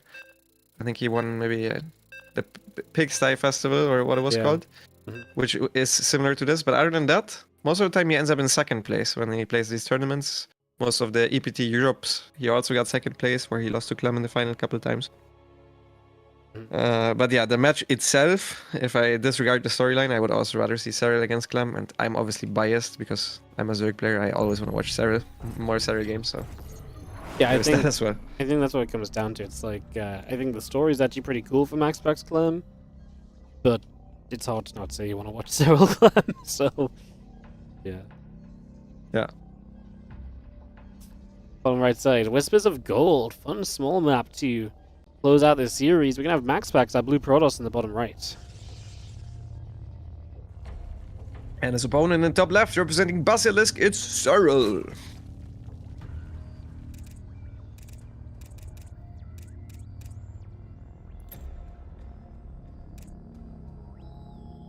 I played a game yesterday on the ladder with Zerg, which is something I haven't done all that often in the previous months. And I ran into Maxpax on this map, and he just played Standard. But I can't help but think that Maxpax won't play 2 Standard on this map, because it's not that good for Standard. In that game, he died to a Hydra all-in, and I would think that if he has a mix-up, either a charge or a glaive follow-up, it should be coming on this map, because they hit earlier, you throw your opponent off. If your opponent was gonna all-in, then maybe you're safer than if you just play the super standard. At the same time, he actually won this map with the standard playstyle as well against Seral. I think it was on Masters Colosseum. They actually played so much. I think they played 4 or 5 different series now over the past 2 weeks that I'm confusing which series is which, but I have seen him beat Seral also in standard, so I think it really depends on his mindset as well as his preparation to see what he's gonna go for, because if his mindset is good after the series, which I think it shouldn't, there's no need for it to be bad, because he won the 2 games that didn't, like, if we ignore the pool first game now, he won the 2 blink games. So he could just do it again as well. Yeah, so much choice and decision to be made going into a final game like this. What build are you going to crank out? Do you go with what's worked? Do you go with something that's more akin to the map? It's it feels tough to kind of make those choices a lot of the time. Kind of depends what sort of player you are and what you've had experience with as well, right? So yes. I mean, Maxpax is already one of the best players in the world, but he does not have a lot of experiences in this type of scenario, where it's a really important tournament against Serral, especially. I think most other top players will have more experience in these scenarios, so it will show if he's one of the players that just sticks to his plan. I think this approximately 80% of the players stick to their plan, then maybe 20% of the players will change it depending on what happened. Most of the time it's better to stick with whatever you thought previously. Gives you the best chance on that map. But if the series goes so well with his Blink games, maybe just try it again. I'm not sure which one is better. It's impossible to tell. Adept will poke, but a queen and a couple of lings. I'm going to turn that adept around. And the oracle just coming up currently from Maxpax as he readies himself into this next step of the game. Obviously, like we say, we'll see what the tech structure beyond this is, because that'll tell us a lot about what we are about to see from Maxpax as a choice. And Serral will finish the ling speed. He's already going to catch this adept, and with the ling speed out, this other adept going to have to start getting a bit of a lead on those lings, otherwise it's going to go down to. That was an accident. That shade was never meant to finish. There's no way. He shaded on top of 5 Zerglings and a queen. That is a bad start for Maxpax, who's now struggling to take his third base. This is also not, I don't think, the normal wall that he goes for. It's a bit of an awkward wall off there. So yeah, this is not what you want to see if you're a Maxpax fan. If you're planning to see him go into the finals, usually this type of stuff doesn't decide who ends up winning the game in the end, but it's a bad omen, so to say, and it usually leaves you with a bit of a sour taste in your mouth if you're the player. With that bad of a start, Serral trying to come in on the Nexus. I think that Oracle is in time to defend. No, it's not. It needs to be cancelled. Good cancel there, last second from Maxpax. Yep, cancels that one out as we do get a cancel on the spawn, the natural expansion, so we'll kill a drone off of that, and the Oracle will just sit here and hit the hatchery for a little bit, spending that energy. Twilight Council from Maxpax starts back at home. So finally seeing that extra tech coming online. Twilight First tells us a lot about what we are going to start seeing. I would think it's still just Blink though, because this one's a little late to be Glaives. Oh, 3 extra gateways. Oh, never mind. It might be a super late extra 5 gate Glaives. I saw a hero play something like this. It could also still be charged, but usually charge goes hand in hand with a +1. Only 1 extra gas. Okay, I mean, this is something fancy. It's either a Blink all-in or a Glaives build, pretty much. Alright, well, Glaives it is, and we are going to Chrono boost it out. So Glaives we go.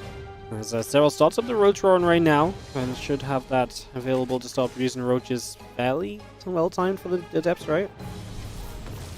Yes, I think it usually would be too late, but this Twilight is super late for it being Glaives. Usually you started at around 4 minutes, the Twilight, and he started, I think, maybe 4:35 or something. So the Roach Warren being 30 seconds too late doesn't really matter, because the Twilight also is 30 seconds too late. It's just a matter of, does he understand what's happening? Because this is going to hit so late, this type of stuff might confuse a player like Serral, who's used to very tight timings, especially from an opponent like Maxpax as well, that he might overdrone. He's getting a 4th base, he's already at almost 66 workers, he's only on 2 gas so far, which should be good for Serral. He now only sees 2 adepts move out. I'm not sure why these 2 adepts are... Yeah. They're maybe misleading. They're maybe misleading because they're way far forward from the other ones. Now, Serral season, just now he started his very first Roaches. He went up to 71 workers. The Evo Chamber is not in position, and the Adept trade finishes. The drones are forced to pull in. A lot of workers are going down, Wardy. Yeah, he's going to lose so many. 13 workers already dead here. We do have the Adepts in once again into the main base. Obviously, this is huge. We're just going to lose so many more drones. Serral is in serious trouble. 18 workers have fallen. He's finally starting to get some units up, but he's going to have to continue chasing these Adepts for a little while longer too. That means more lost mining time, potentially more lost drones. There's new Adepts arriving onto the 3rd base as we speak. Actually cancels and stays in the main base. With those few Adepts, he's going to get some more drones that have just come out here on the 3rd. Couple Lings spawning, they're going to die. By staying in the main base, he's actually stopping those drones from coming back to mine, so they're just AFK for a few moments longer. And this Shade is going to target fire some drones as well, as I mean, Serral is just re-droning as well, so Maxpax is in no fear of being kind of counter all-in, and that means that losing these Adepts is going to be recoverable for him as well. So yeah, fantastic, as 29 dead drones is the final count. Never mind 30. Yeah, the Adept is still going. Yeah. It was running out. Workers. Turned around. This is a hard position to come back from. 3 more drones get stasis warded. Blink is on the way. I mean, Blink is late, so Maxpax can't just kill Serral.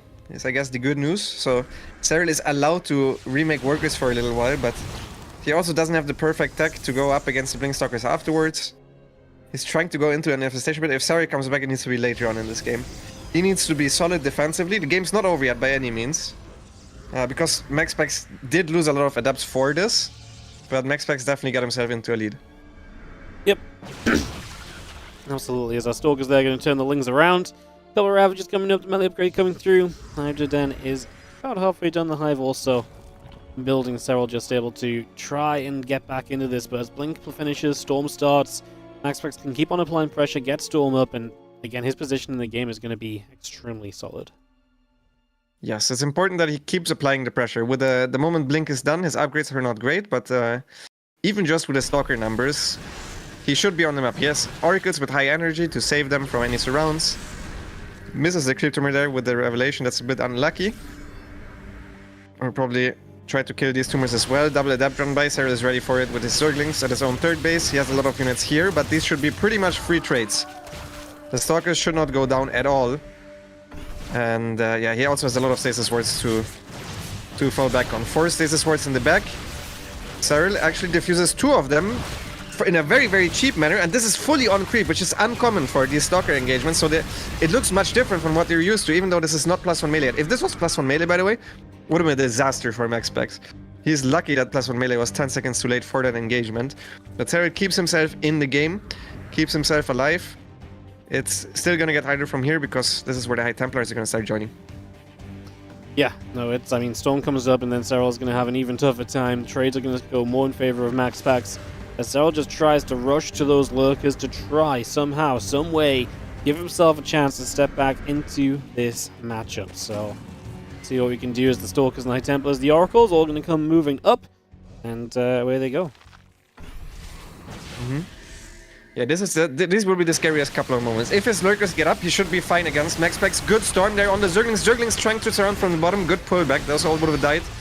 A lot of Ravages and Hydras are still dying in the front. The Adepts shading towards a little knock in the third base of Serral, and a lot of Serral's units are going down. Now he can simply outrange the lurkers. They don't have range yet. It's just 3 lurkers that are keeping Serral alive in this game. Maxpax plays it carefully. He blinks back. He stays alive. He's floating a lot of minerals. I'm pretty sure he's feeling the nerves. He hasn't beaten Serral in a tournament like this to get into a grand finals. Obviously, he did manage to do it in Mass Colosseum, but yeah, losing at this exact stage against Serral in the rematch.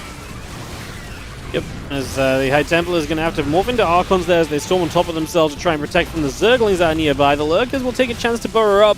Serral doesn't have much, but he is going to claim some units here, but there's the issue. The attack on the left side completely unanswered. There's 1 Lurker back there, now a few Hydras, other units showing up.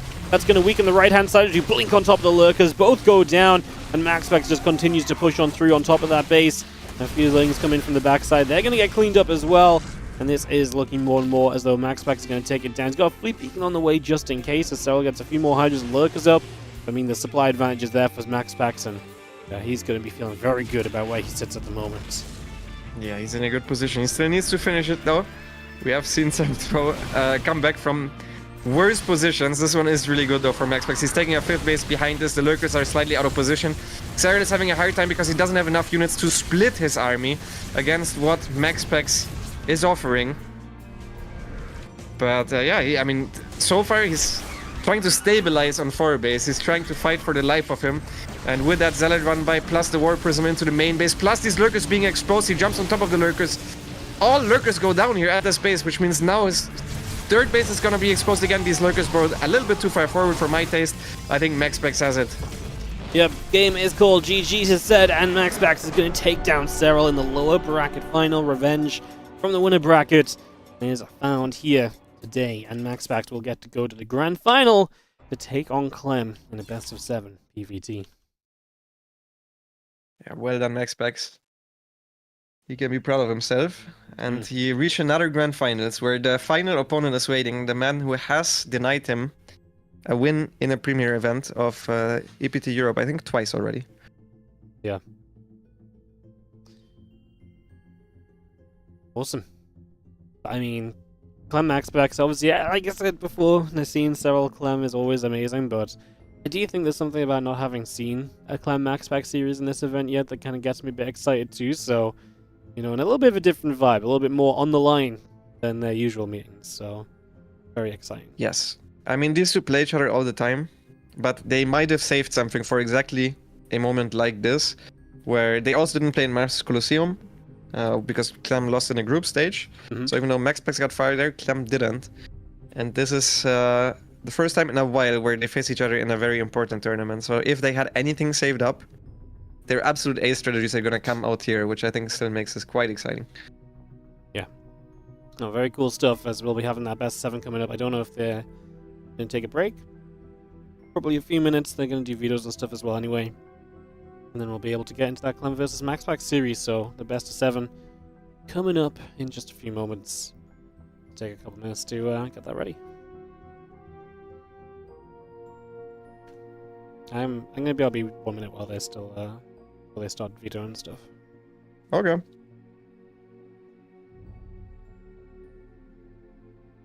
In this minute, I'll take my time to answer all the questions from Twitch chat. So if you guys have any questions from Wardy's chat or from my chat, either way, I'll try to answer them to the best of my ability. I'm pretty excited for the TVP. And obviously bets are gonna open in a little bit as well.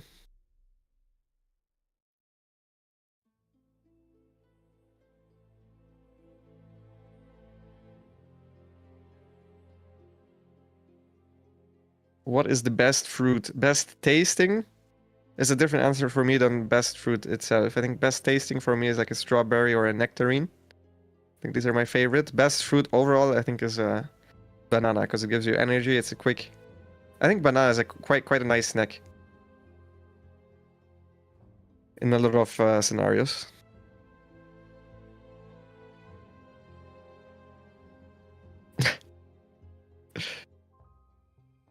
How do you identify glaives versus blink?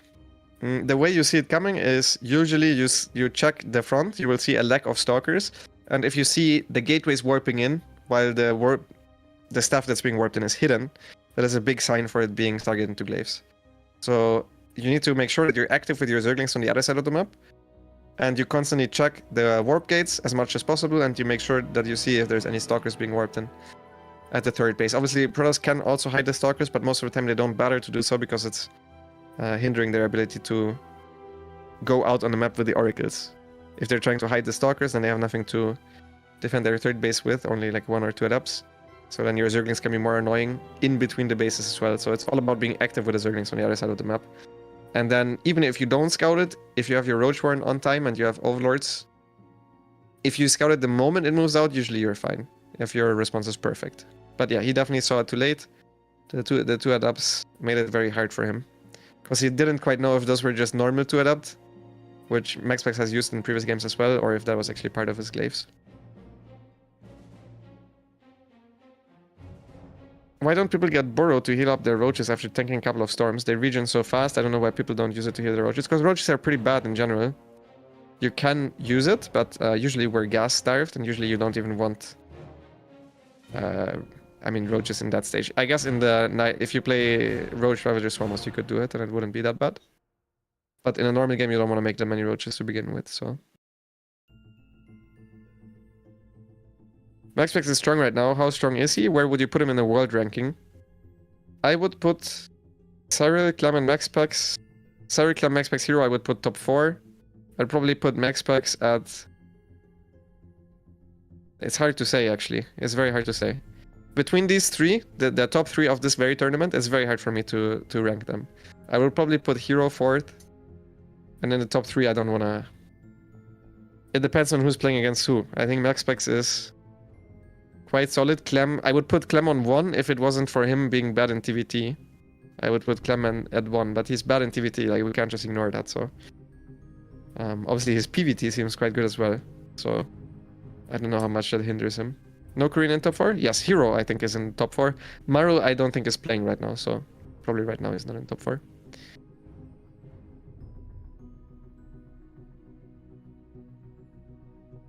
If Hero learns to wall, yeah, it's easy rank 1.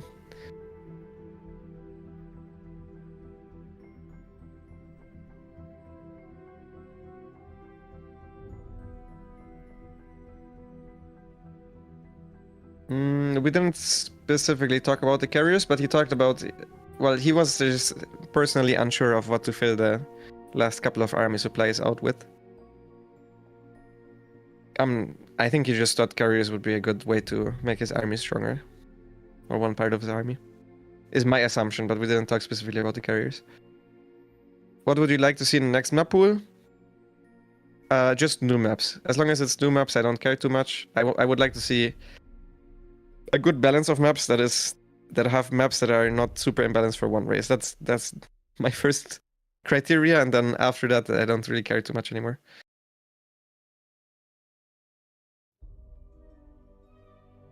Heyo. Hello. How many pull-ups can you do? I think I can do 7 pull-ups. But right now my back is sore, so I don't want to try. Maybe 8 if I super try hard.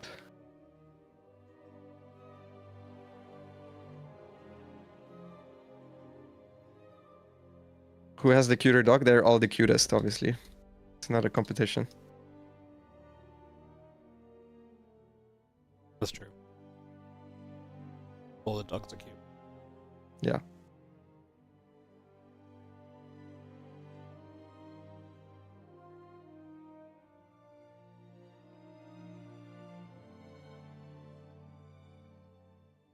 People saying clean my room, but I actually just have like a box of empty Pokemon wrappers that I'm still using because I'm still opening cards.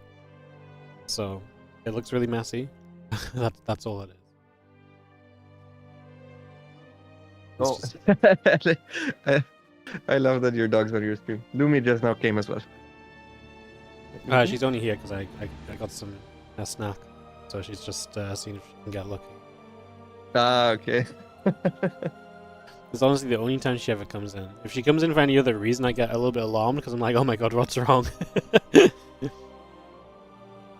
Yeah, as soon as I'm finished eating, she's just like, nope, I'm out of here. Yeah, Lumi also. I trained her when I'm streaming that she can come on my lap. She'll get a couple of treats, and then she usually pisses off again as well. Yep, they're not dumb. They know what's up.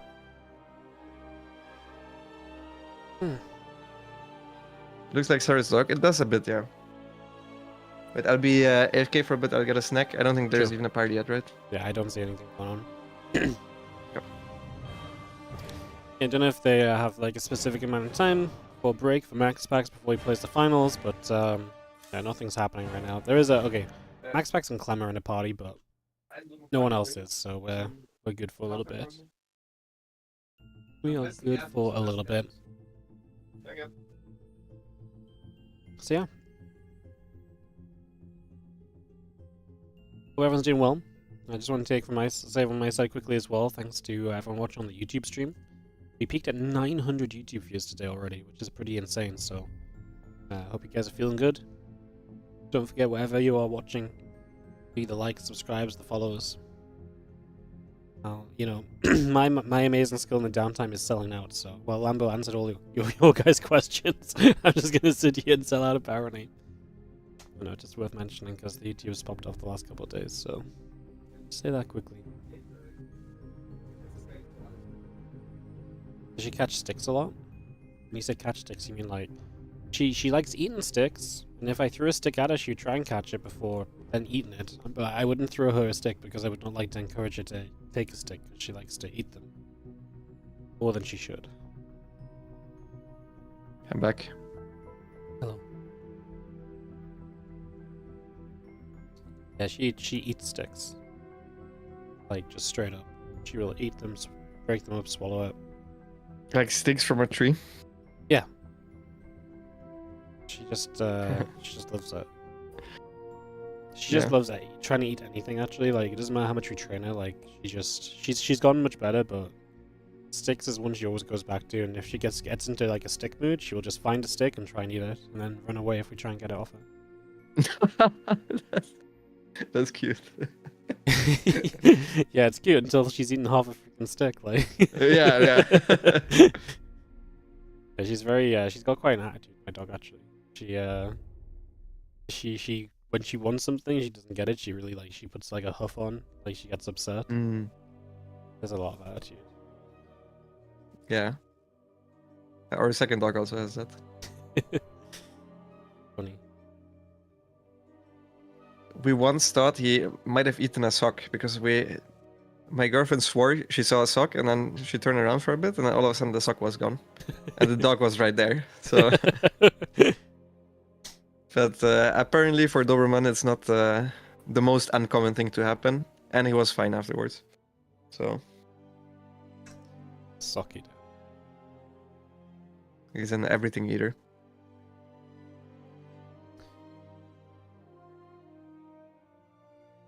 Yeah, so Clem and Maxpax are in a party, but the rest of us aren't, so I presume we're just chilling while they figure out vetoes. Yeah, we'll see if there is even an advantage, because I don't think there is. Otherwise, I feel like we should have known about it. Usually, Liquipedia says so, but I guess it's hard for Liquipedia to know Yeah, the exact rules of a Chinese tournament. I don't disagree. I don't disagree, but this is also a Chinese run event, and they do things differently to how we all do it. So Yeah.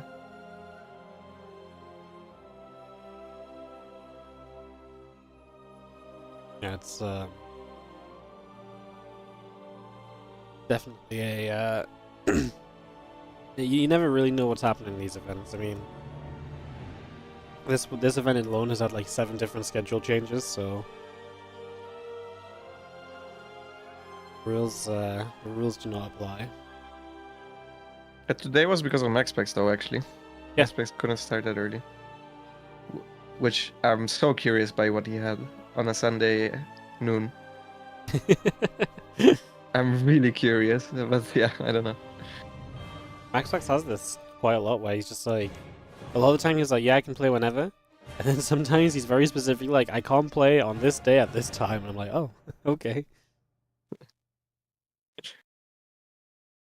For a while he couldn't play on Fridays ever. Like, he really hated the idea of playing on a Friday. I don't think he cares anymore. What matters, or whatever it was.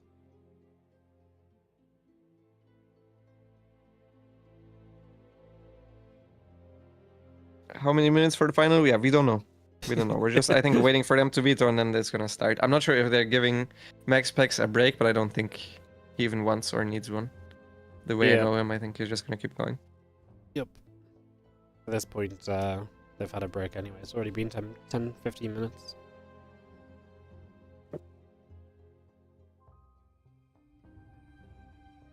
Yeah.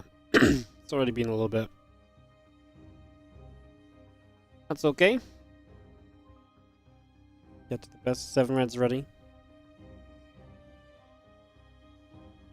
Do we know if Clem still has his bad sleeping schedule? Because I feel like he fixed it a while ago, and people just keep making the same joke over and over again.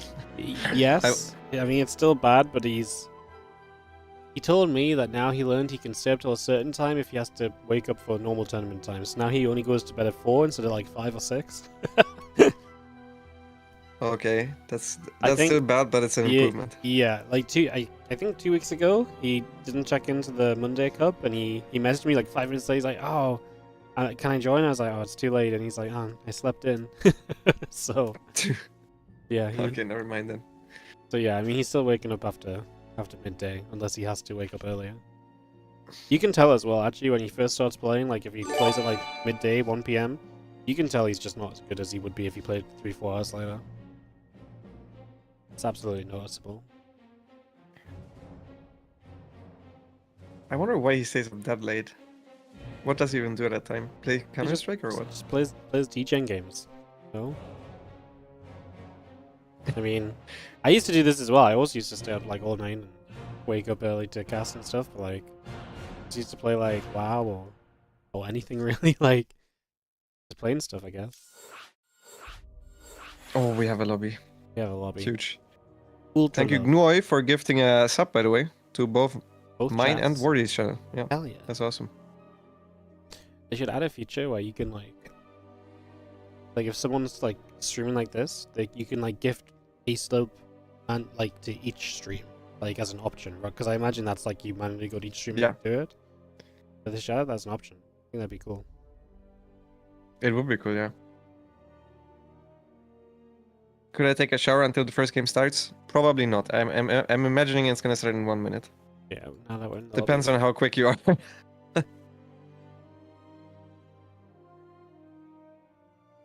Just gonna double check there's no winner advantage.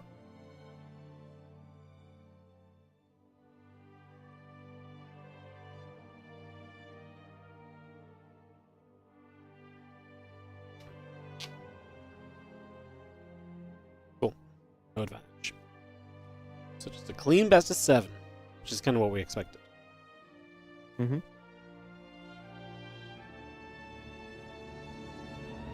Real gamers don't shower. Just bring your phone with you with the Twitch stream into the shower if you have a waterproof phone. Easy fix. I would not trust the waterproof enough to do that. For a shower, I mean, if you don't have it inside the thing, it probably would work. But yeah, I wouldn't recommend it either. This was a joke. Please don't say it's my fault afterwards. So someone's gonna come back to you tomorrow. He's like, bro, my phone's not working.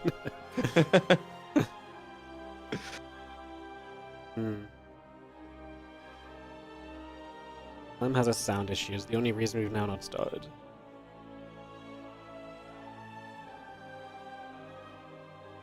Which is a good sign, because it should mean that we shouldn't be too much longer, at the very least. Thank you, Water Drop, for the prime. Appreciate it. Beautiful prime. Use them primes. Use them somewhere. No point having a By the prime way, somewhere. since we have some time until it starts and we have a lot of viewers, is any one of the viewers traveling via Istanbul airport? Because there's something on the lost and found there, and they won't send it to me, so I would need someone to help me out there. Like, unironically, I can't find a single person that is going through Istanbul airport, even though it's a massive airport. So I figured now that we have 1,000 people watching. You could maybe ask CG. She flies through Istanbul a lot, and she travels. I'll ask her. I don't know if 2 months ago, yeah. A lot of people fly through Istanbul. I hear about it all the time.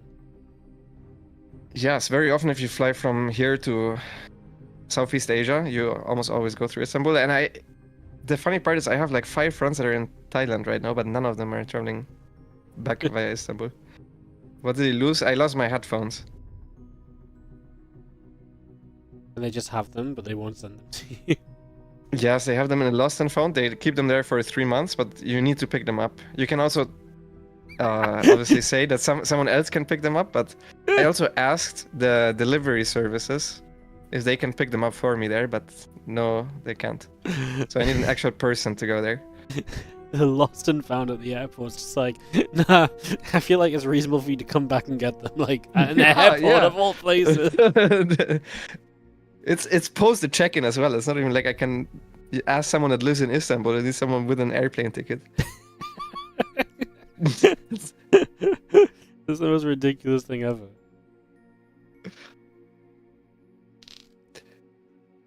That's actually wild. I will pay you guys for it as well. But I need to find someone. When did you lose them? On my way back from the Maldives. So it was 3 weeks ago now. Yeah. Damn. A little bit less. 2.5 weeks ago. You have 2 months to find someone traveling through Istanbul airport. Yes. I'm constantly on the lookout. Oh, that's funny. So stupid as well. The funny thing.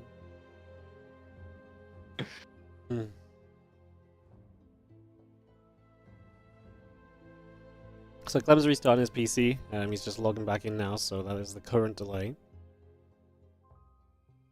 An unexpected issue with his sound.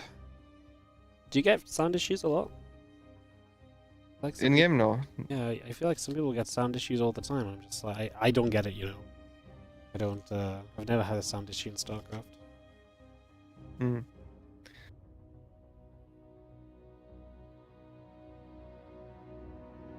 Yeah, in Starcraft I never do either. It's very uncommon for me. The only bug I sometimes have is that I just randomly have the wrong console. Which I'm not even sure how that happens. It's like 1 in every 5,000 games. I have one game where I have the Warcraft console or something. Some people get that one a lot too. Like Creator gets that one like every 3 games. Every 3 games? Yeah, Creator gets it all the time. It's something to do with, I actually think it's more to do with playing Protoss when you get invited in a certain way and you have a certain setting. Like the console that you use. It bugs a lot more.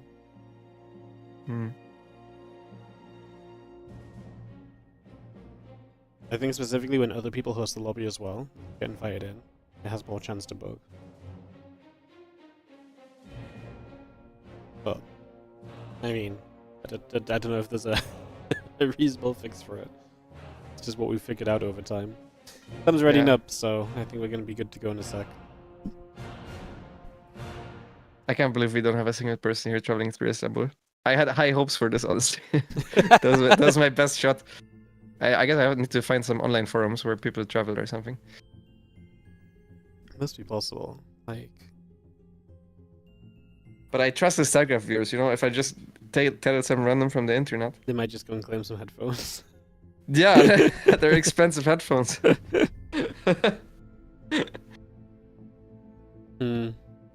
Maxpax is ready, so we are going to be heading into game number 1 of this best of 7 grand finals here in the Liuli Cup.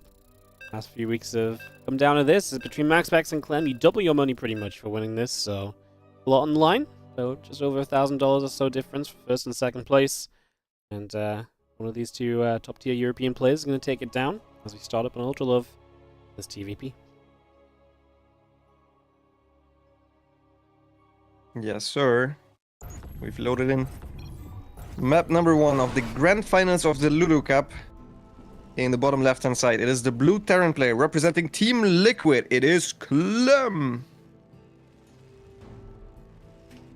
In the top right, just dispatched of Serral in the lower bracket finals. Our red Protoss player is Maxpax.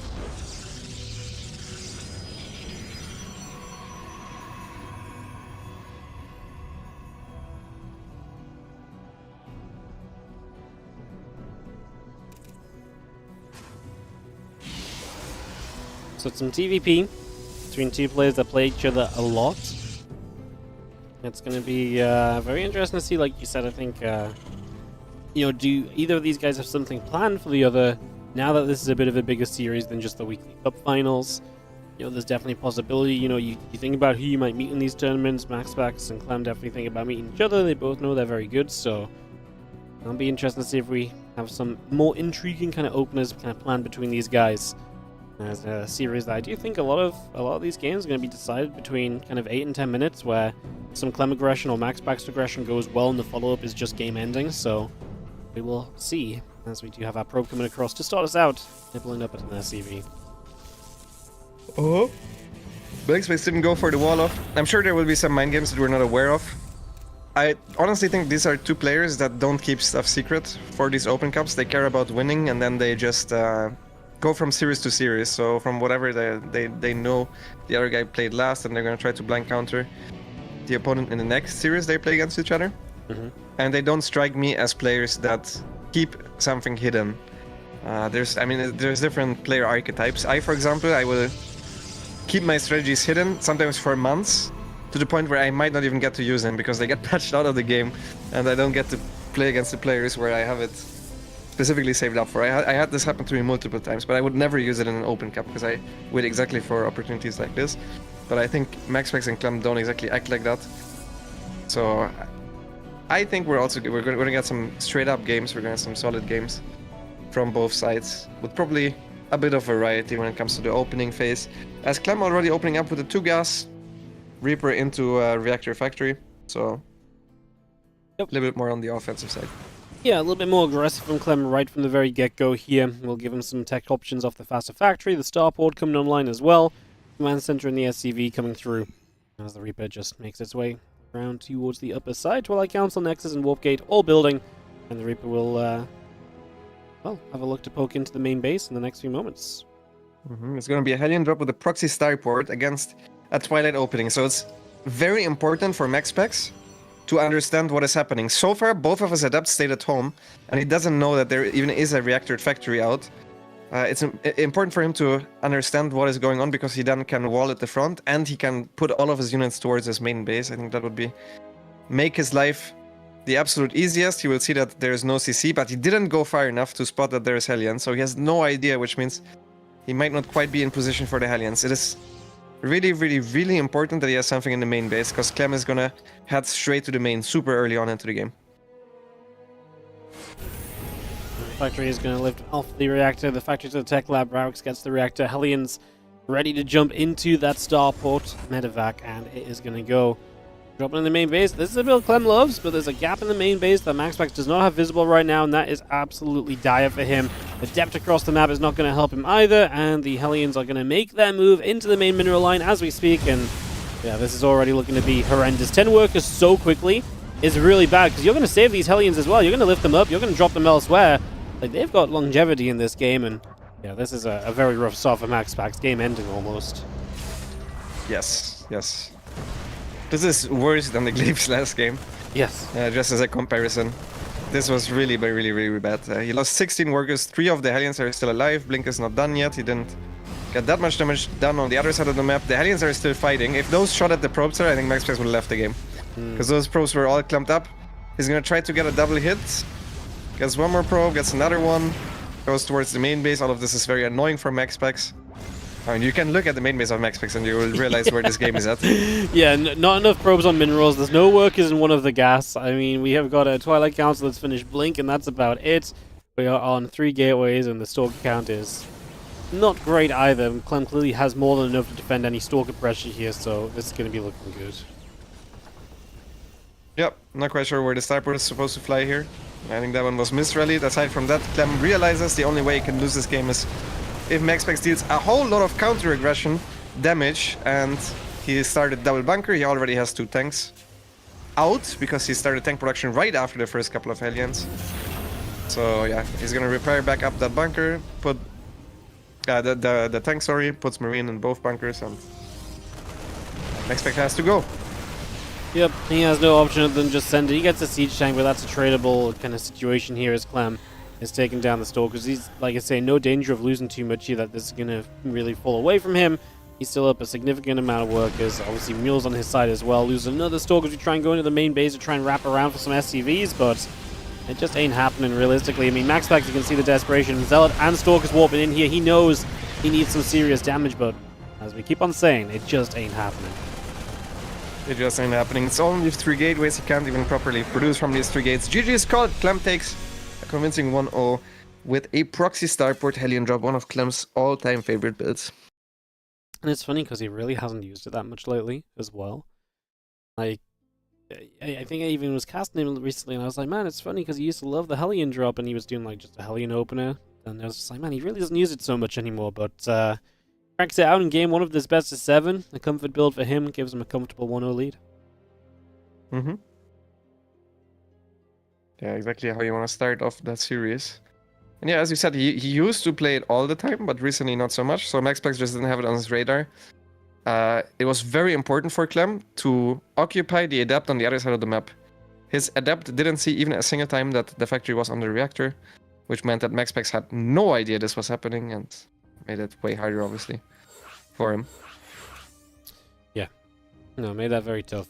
As we'll be looking to ley lines for game number 2, so into a map that's given us some very good games as of late. We'll see what ley lines gets us here as we get this hosted up. And as we say, game 2 coming up in a few moments' time, as Clem has got himself a 1-0 lead. It is just a straight best of 7, so no advantage to Clem. It is just 1-0 here, and 3 to go to be the champ. I think Maxpax just said, you know what, usually the winner, the guy from the winner's bracket deserves an advantage. He gives him 1 freebie. And now the victory starts. Yep. It's a sign of fair play, really. They didn't even try in the last game. Yeah, he says, you know, I accept it. You know, this should be how it is. Don't like the format. Have your game, and let us do battle now as we go into ley lines. So, we kick off into map number 2. And ley lines it is, to see if we can have Maxpax step it up and just not die to Hellions. As we have in the bottom left-hand side already, the blue Terran player from Team Liquid, who Hellion drops his way to that 1-0 lead. This is Clem. And his opponent, who has had a positive win rate since the patch against Clem, it is Maxpax.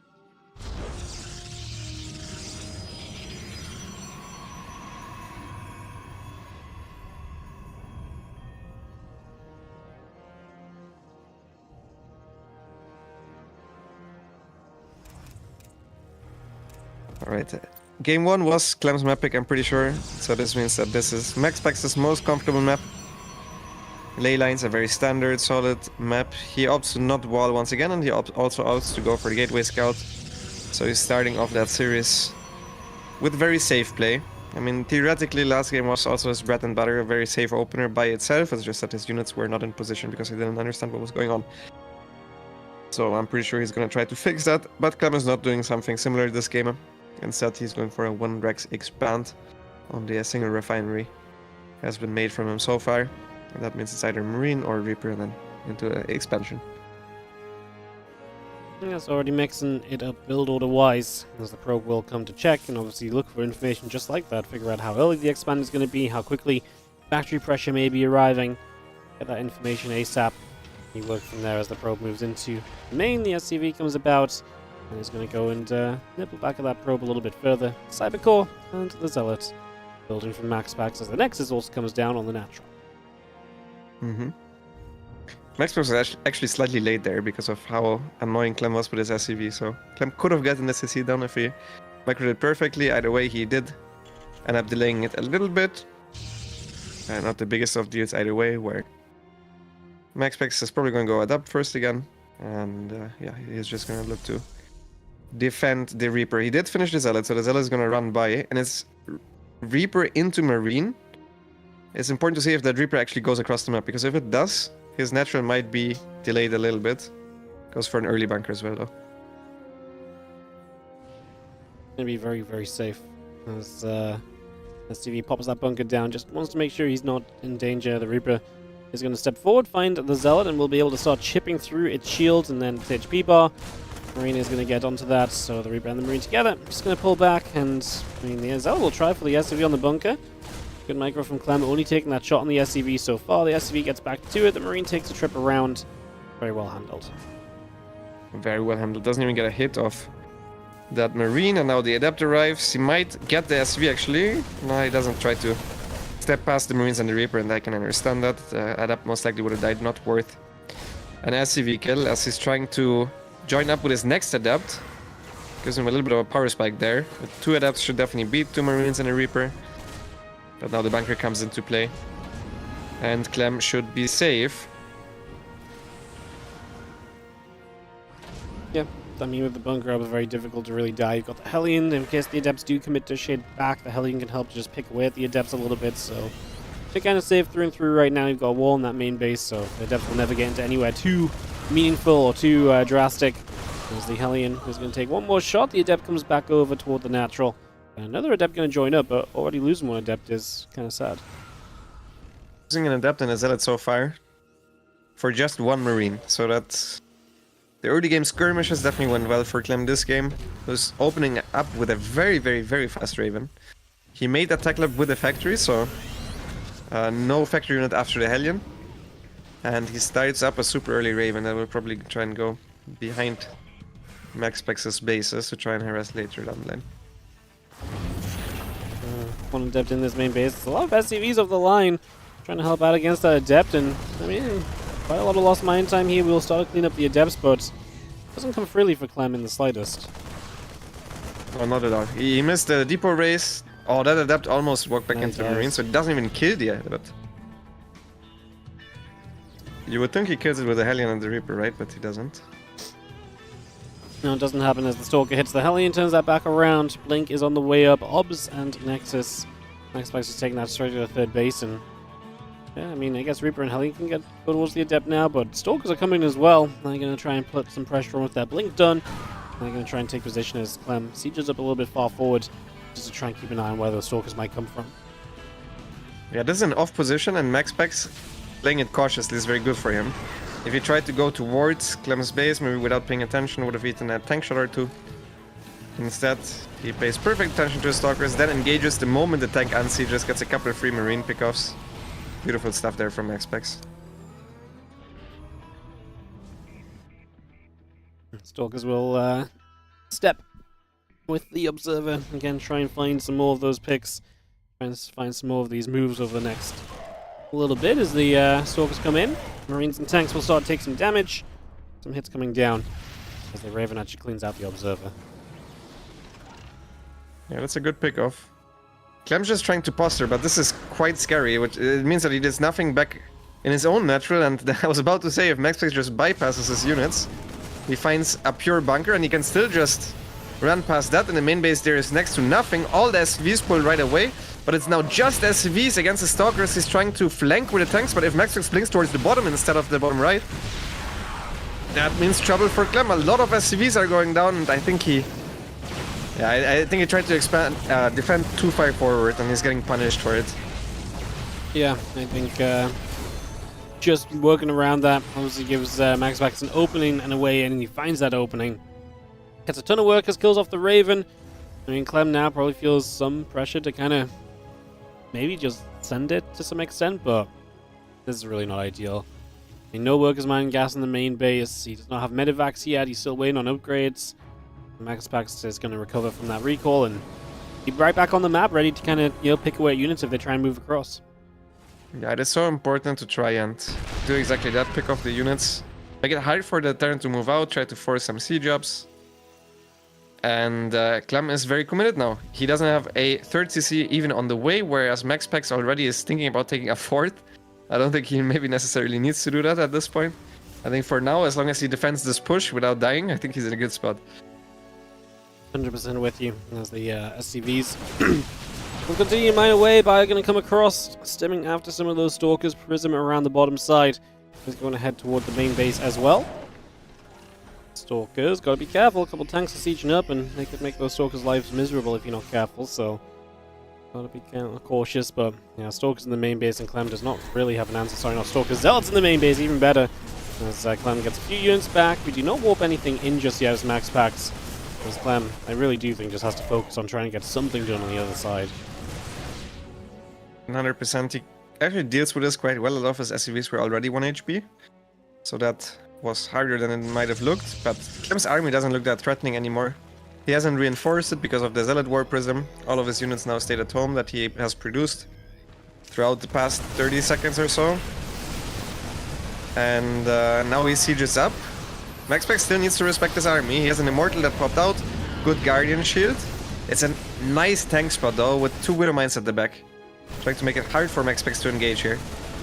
He wants to make it as difficult as he can as Clem just gets shots off where he can for the moment. The Zealots are going to come into flank, like you mentioned. The Widow Mines back here can help a lot as they soften up some of the Zealots, but man, there's just not the bio numbers in the slightest. You can see this bio force ain't going to be enough. Clem is reinforcing, but he's also going to have Zealots counter-attack, and that means he's not going to be ready back on the other side, and that is going to make this extremely difficult.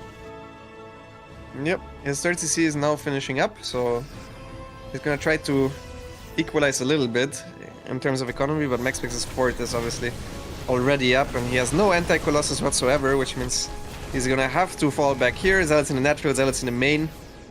And it's looking rough for the Terran in game 2. GG. Maxpax going to tie us up 1-1. As you mentioned, just got on the map, stayed on the map, and made it very difficult for Clem to kind of ever see the map himself. And when Clem tried to push on the map a little bit himself, Maxpax was immediately just like, no, you can't do that. You're sending way too far forward. Walks his way around, puts himself in the lead, and closes out, gets the defense that was, I don't think at any point, really looking to be concerning. You know, I watched Clem move out with the quick Raven and the quick tanks and the Marines, and I was like, hey, this is actually kind of smart. You can prevent the multi-prong from the Stalkers before it even happens. But then I was thinking, what if he just runs past the army and ignores it completely? And Maxpax exactly in that moment had the same thought. He went past all the units, killed a couple of units, killed a lot of SCVs, and yeah, that seems to be the reason why we usually don't see this happen all too often. But I don't mind Clem trying it. This map didn't seem too bad for it. Like he had a one central position where if he is sieged up, it's hard for the stalkers to bypass his army. But the moment he chased a little bit much more towards the top, I think then he gave Maxpax the opening that he needed to gain the advantage that he ended up having in that game.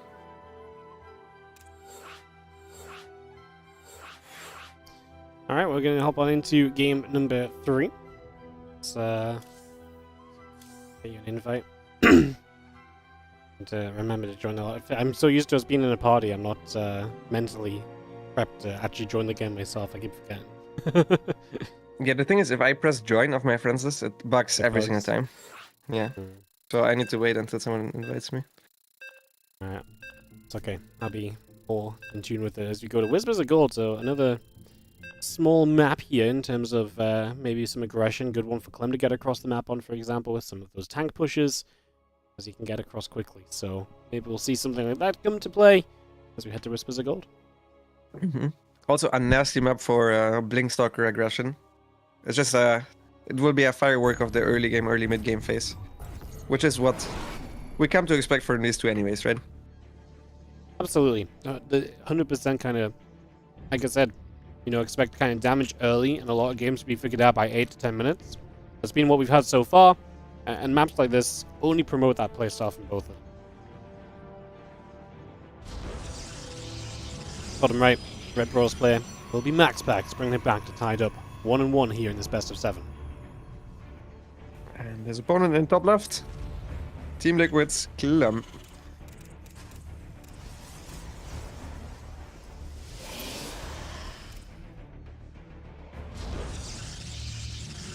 I'll go for a very quick 1-minute break and then I'll be right back. Sure. Instant SCV, instant probe onto the map, guys. So both players want to make sure nothing is getting proxied against them here and making sure they're both very aware of just what and how that may go. So SCV and the probe just going to run by each other, heading across the map. And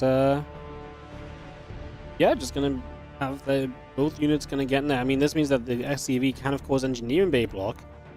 It means that the probe will be there early to start harassing.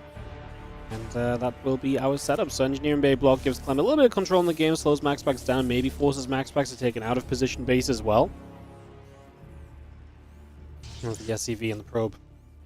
Nibble up in the main base of the Terran, but yeah, that engineering base is going to have a lot of HP on it as well. Clem gets, because it wasn't scouted, he gets so much HP onto it. Now he's going to try and block with the SCV here, and that forces the probe, if it wants to take an expansion, take this one, which is maybe the most awkward of all, because you're expanding towards the Terran player early in the game. A lot of opening pathways that you can kind of dive into that base from as well, and that makes it very difficult to get defense on it. So it's going to make this very difficult here for Maxpax.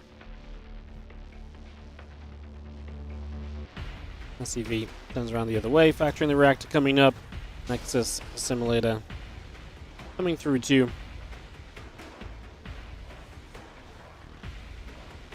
And we'll see what Clem wants to do, if anything, to try and punish this out of position base. He has gone factory, only on a single gas though, so he will be putting his CC on the high ground now. But, it's going to be quite mineral heavy, so he could factory onto the reactor and build Hellions, but he's just going to go Widow Mine. He's going to build a starport, he's going to get the medevac under control.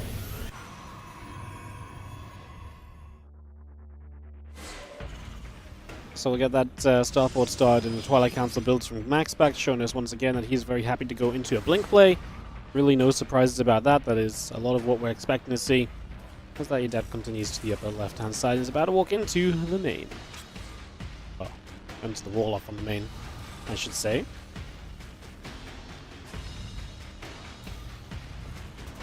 Mine is going to be there and just on the high ground. Again, Twilight Council finishing. Stalker in the warp gate coming up. Couple of probes coming through. The Adept is, I think I'm just going to poke up, try and see what's up. And he does get to see Tech Lab on the factory. You know, that there's a Widow Mine already out. So this is information you get to gather from the very get-go. Now the starport is done, we can begin to build. We're actually going to build a Cyclone off the factory in the Tech Lab. So interesting to see that, because that's not always the, well, not always the commitment. And especially against Blink Stalkers, Cyclone is not going to be as well received as if, you know, as just getting a siege tank out already or so on. It does make pushing back these Adepts at first a little bit easier, but at a cost, as Clem is still yet to build off the starport. So that's just sat there, AFK. use up another factory unit, I think. He's just not building off the starport at all. I can't imagine that this was in the build order to not use the starport for so long here. I mean, it's been done for such a long time. Prioritize the tank and then that's the medevac now. Okay, maybe this wasn't his build order, but just obviously doesn't line up quite as you'd expect it to.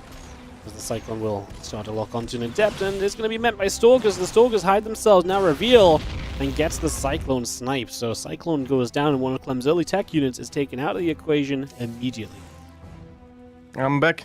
Welcome back. It looks like I missed not much because I just came back to the first kill. I suppose this was an eBay block. Yeah. Clears that Widow Mine, but loses a unit for it. And Blink against what Clem is doing looks to be a good response, because at the very least he shouldn't take any damage.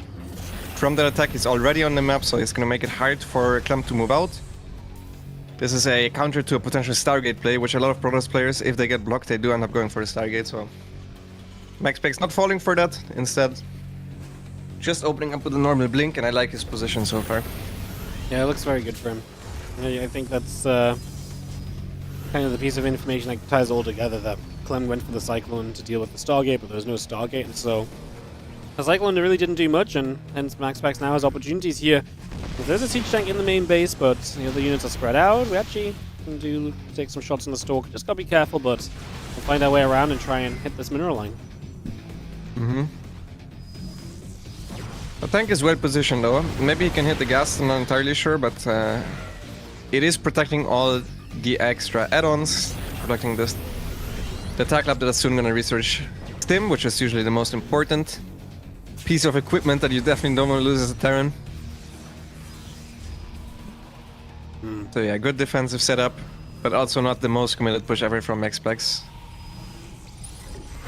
No commitment at all, really, right? I mean, yeah, you open in Stalkers, but the Nexus is coming up, Charge is halfway done. Even getting that Forge as well, so he's very far along, really, in terms of his next stage of the tech tree, and is going to be the one to really kind of take some of this early control. Holding the map here makes it very difficult for Clem to move out at any point now.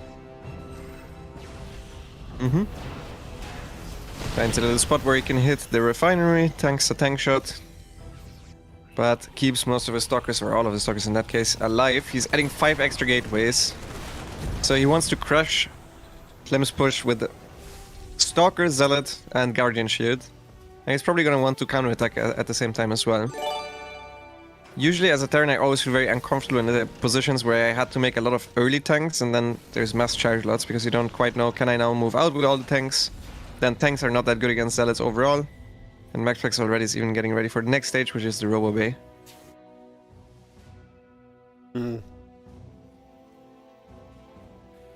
Becomes pretty tough across the board here. So, yeah, Robo Bay already coming up, so attack's going to be online. As Clem hits his upgrades, maybe we'll try and see him poke out a little bit, but yeah, it's scary.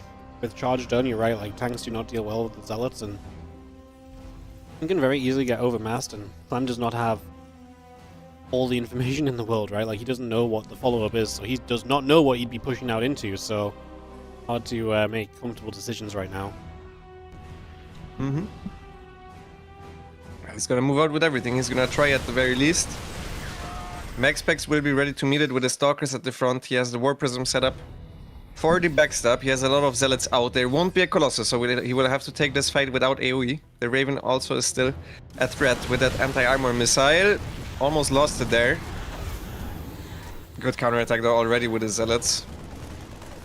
Slows down some of the army.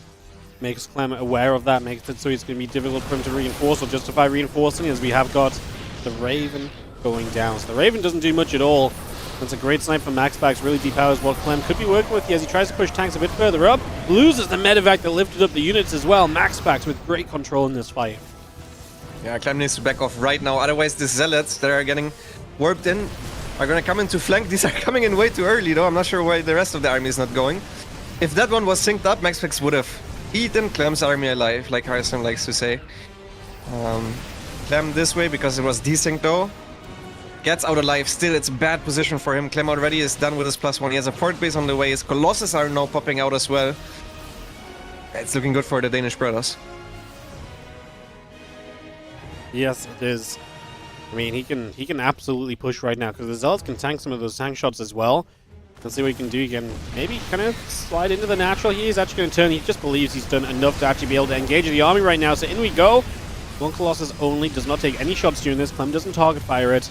Clem actually does get a good bounce back on this. He's actually going to go for the Colossus there a little bit. He's going to get the Prism, which is siege up. So now the Colossus will fall too. And Maxpax misread this game because he thought he could go fighting in. And that's absolutely flunked now.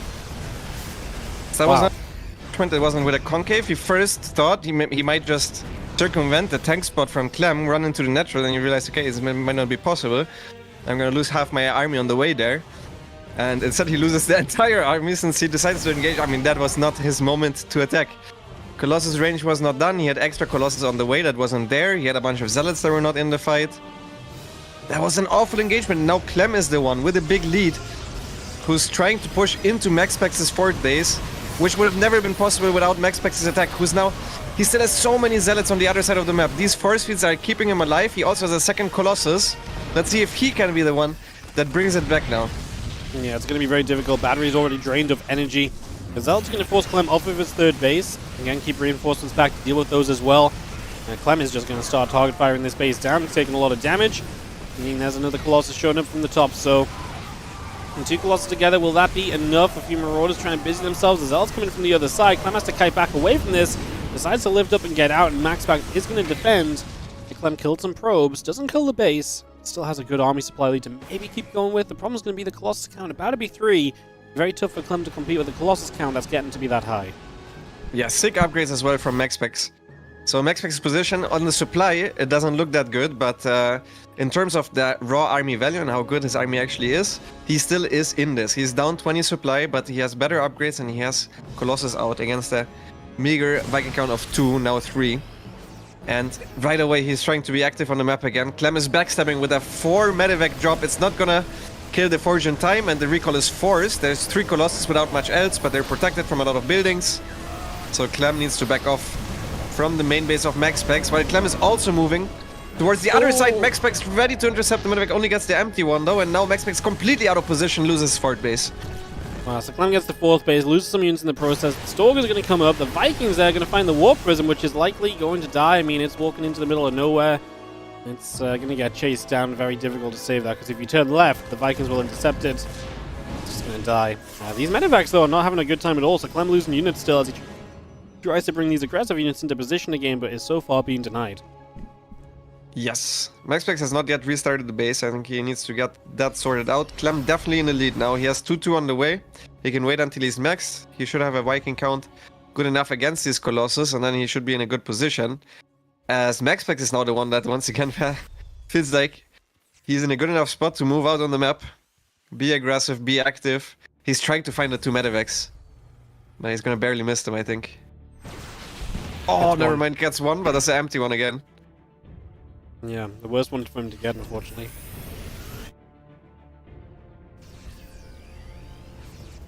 And the Stalker's going to swing back over. Maxpax's going to come back over to the left here. He's going to burrow a Widow Mine. Some bio steps up. The Stalkers will just fall back to the middle for now.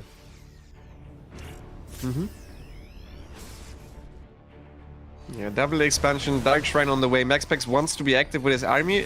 I'm just a little bit afraid that the moment Clem hits the maxed out supply button, he can hit a huge surround on Maxpax's army. Maxpax really needs to watch out. He doesn't have that many stalkers to guard the Colossus with. He has a bunch of Guardian Shields, but he definitely can't overextend with his army once again. If that same fight happens that we saw earlier, he's just gonna straight up die this time around. Tries to activate the Widow Mine, but good retargeting makes it so it doesn't pop off. And now Clem is maxed out. He wants to move out on the map. It's a little bit uncomfortable for Clem because his 2-2 is not done yet, but he's maxed. So he kind of wants to fight now, but at the same time he kind of also wants to wait a little bit longer. If he waits for his 2-2 though, Maxpax is also going to be maxed out, and the game is going to equalize. Yep. Funky position here is our Disruptor +2 armor. Coming up online, the bio of the medevacs of Vikings gather together as well. And these Stalkers of Maxpax can press around the right now too. There's the Bioforce. It looks obviously very good, but that's exactly what these tech units are for. The Disruptors and so that can do a lot to kind of disrupt this Bioforce. Force it to split, force it to back away from just dealing damage. Those are going to be critical in the next few moments. Yeah, that base is pretty much forfeit. I don't think you can run into that. Army Maxpax at the very least catches a Viking on the back of Clem's army, but he's still not going to be happy about losing that 5th base. He's going to try to do something on the other side of the map at the same time, but there's Widow Mines ready to greet the Zealot run by. And it's now 4 base against 4 base, but Clem already has his 5th CC finished, and he has started 3-3. Yep, 3-3 on the way through. Bio trying to dive in, gets that Disruptor. The Vikings will try and deal with the Colossus here. The Bioforce is looking a little bit worse for where there's so many Zealots still left. Zealots into the mineral line of the 3rd at the same time, so as Clem pulls back, he'll have to deal with those. Maxpax is still chasing this army, has no medevac energy, so it's half HP already if it stims again, and there it is. Disruptor Shot can still zone, 1 Colossus still goes untouched because there's only a couple of Vikings remaining, and that's just so many Zealots from Maxpax who's going to turn this all the way around to Clem's base, and he's probably going to get that base if he wants it, because I just don't think Clem's army is good enough right now. Yeah, he has the War Prism ready to reinforce as well. He's taking a huge supply lead, and he can now simply A-move. The Colossus damage was big, but that one Nova completely turned the game on its head, hitting center biomass, and Clem just couldn't focus fire down in time. It was a bad engagement from Clem, who's now on the back foot. As you said, all of these units are 1 HP, and Maxpax is just warping in fresh Zealots. He's focus firing down Medivacs. He's attacking, and this cannot possibly be an overextension because he simply has too much. Clem GG's out, and Maxpax takes a 2-1 lead. Well, Maxpax had a lead early, threw it away, brings it back and gets the W here to take it to, you mentioned, the 2-1 lead, so he's going to get his first lead of the series, and looking good considering all these games that get a little bit more developed have been kind of in his favor after he lost so many probes just early in game 1. Yeah.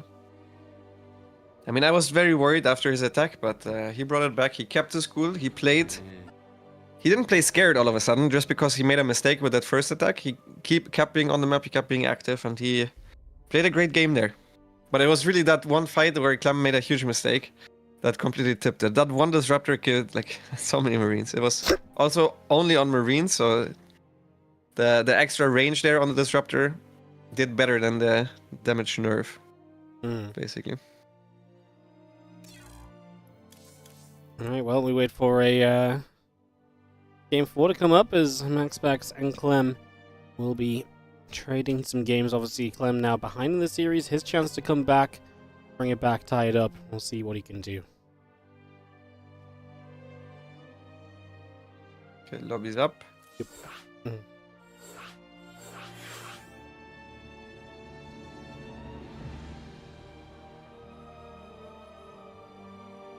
Perfect. So we're getting here. Frostline for the next map. As obviously best of 7, you get to see less vetoes, and so a lot of the maps that we've seen a little bit less of just throughout the tournament start to show themselves and come out of the woodwork here to be played. Yeah. Yeah, Frostline is an interesting one, where I think it lends itself towards action-packed games like the last one we just saw between those two. Just like Whispers of Gold, a map where offense really shines, and both of those players do not shy away from such an opportunity. Alright, in the top right-hand corner, we're going to go into the Blue Protoss player's base. He's got a 2-1 lead, his first lead of this grand final. It is Maxpax. And his opponent in the bottom left, down a map. It is Team Liquid's Clem.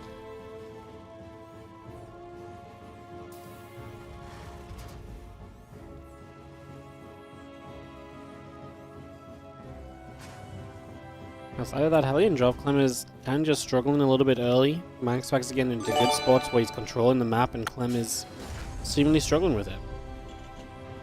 Yes, he definitely is. This is also another map where Blink Stalker aggression can be quite good. You have a massive area in the main base of the turn where you can blink into. It's hard to defend everything at once.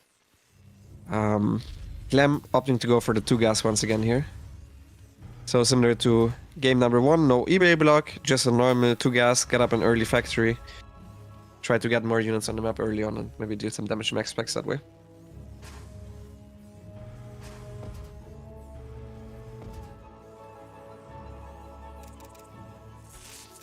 And see how probe shows up again. It's been shown up early in each of these games to come through and to fight, and to obviously guarantee that he knows what's going on as well as Clem with the double gas.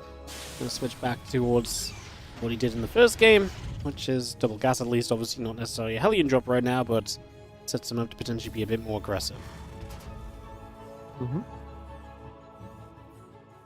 Well, Maxpax realizing it's 2 gas, he went core first.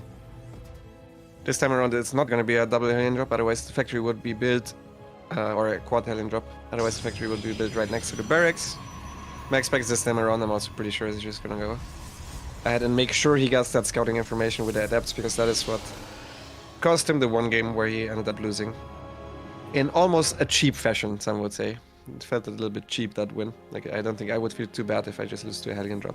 It happens. You have it on the back of your mind again, and yeah, you go on with the series. Well, let's see as our Reaper shows up on the other side. It's going to be Clem poking around for some info. The Adept is there, and the Reaper takes 2 shots, so has to be careful now until it regenerates at least a little bit of HP back. So it pulls away at first Hellion. There's going to be 2 more Reapers starting up, so going to be a lot of Reaper Hellion here this time around, something Clem has not utilized yet in the series, so Reaper Hellion opening and a poke from him, see if he can get some early damage and then follow up afterward. Yeah, he also obviously noticed that Maxpax never walled, even a single time so far. So he can jump into the main base with the Reapers and then multi-prong with the Hellions if he wants to. We'll see if he goes with everything at the front instead. Will be huge for Maxpax if he sees those Reapers spawning, because then he knows exactly what's up. He scouts the one Hellion, he sees the Reapers spawning. He didn't look, I don't think. Well, but maybe he knows. Okay, shield battery started. Yeah, get some defense ready as that Reaper does finish off the Adept. So the Adept will go down. Blink is building the Warp Gate, about to finish. We do have a starport from Clem, plus the command center coming up behind it, so we will have a CC. There's the continued wall off, and that's going to mean that the Hellions cannot get in at the front. And we're just going to sit here and kind of chip away at one of these gateways for a few moments as we are going to cancel one to let the Stalkers out. And Clem will just start to back away. Loses a Reaper though, unfortunately, and it takes a bit of the power out of this, even though it was pretty much dealt with anyway. Yeah, I think at most he can try to deny a third base for a while, but Maxpax is going to be aggressive himself once again. He starts up that robo, starts up a third gateway, so he's going to play the exact same build that he likes to play. And he will try to get across the map himself as well. Both players just trying to be active, trying to disrupt their opponents, trying to get damage done wherever they can. Good micro there with a Stalker. Escapes from the double Reaper, double Hellion force. Well, Maxpax adds on an additional gateway now. So it's going to get up to 3 once again and start getting onto the map. You're going to see the Stalker's able to get rid of a Reaper, but here comes the Cyclone. Gets a lock on. Stalker's going to be caught. No Blink available just yet, which means that kind of has a little bit of a push at the front, but he really feels as though as soon as Blink finishes, these Stalkers just going to have a very good time dealing with this. The battery obviously helps just maintain some shields. Tough to imagine that we are able to do enough here. Yes, at the very least he delayed the third base of Maxpax because Maxpax was preoccupied. He had the minerals to start it, he had the propels there, but he didn't start Nexus.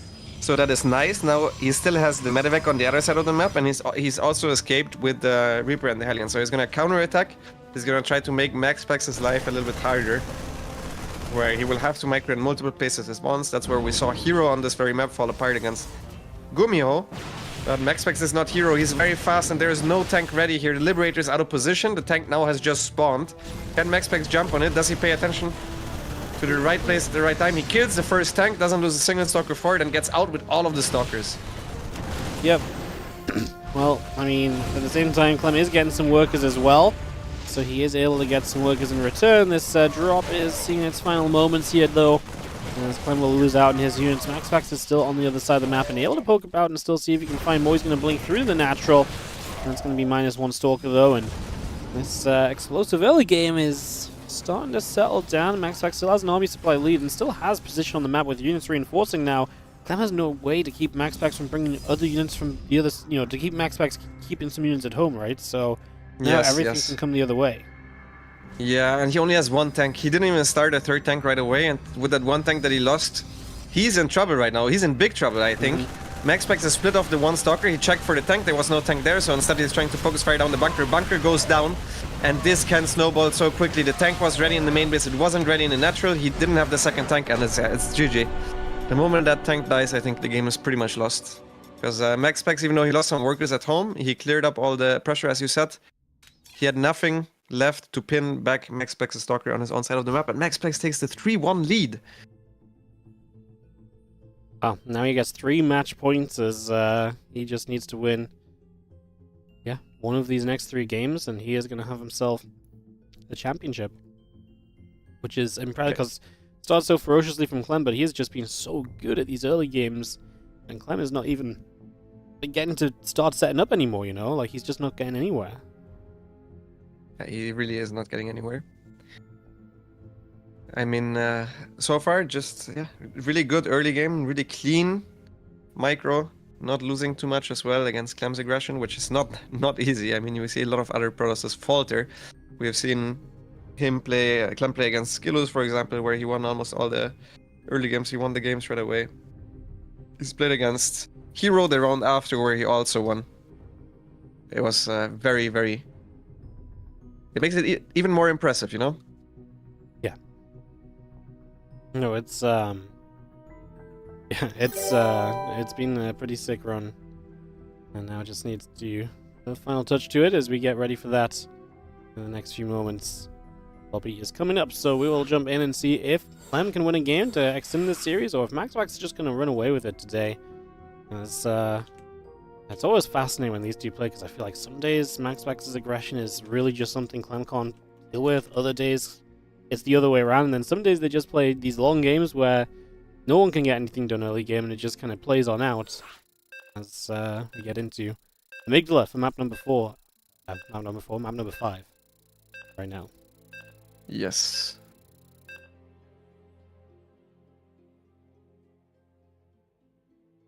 Okay, I mean, as you said, 3 match points. He will want to win it right here, right now. Do we count this as a big Protoss win? I guess not, because it's not Premier, right?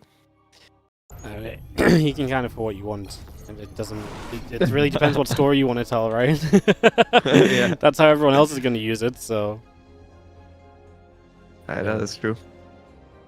Well, I will count it because right now this is the biggest event that there is. We don't have anything else announced, which is kind of sad, but at the same time, this gives this that much more importance as the man in the bottom left. The Protoss from Denmark. Can he do it? He's only 1 map away. It's Psystorm's Maxpax.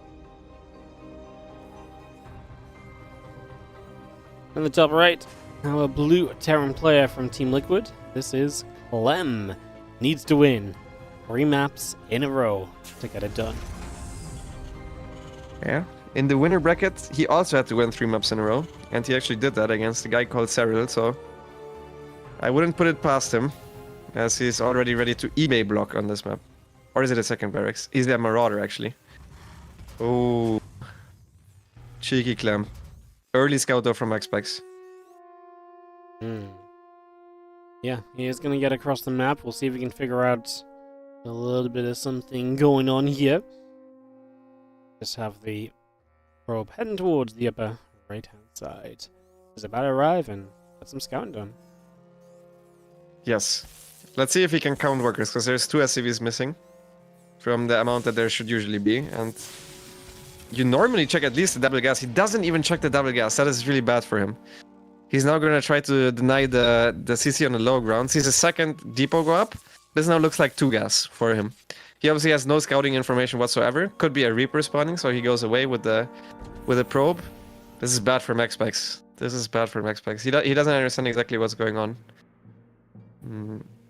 I hope he's going to rescout and see that there is no reactor at the very least. But so far the probe's just hiding. Yep. Hiding back, chilling away. As you see the Marauders starting. The concussive shells is on the way out, so we bring that through. And Probe is going to start putting down a pylon. Ooh. This would be a 2-gate then at the very least. I'm not sure exactly if this is good for him or not. At the very least, he doesn't have a useless Twilight Council. That's true. He's not even gonna see the move out of the Marines. That would have been huge, because this is a huge giveaway. You never make 3 Marines without an add-on. Is he gonna see it? He's gonna see it with the probe randomly. Oh, that's huge for Maxpax. Yeah. He instantly needs to start a shield battery. Yep.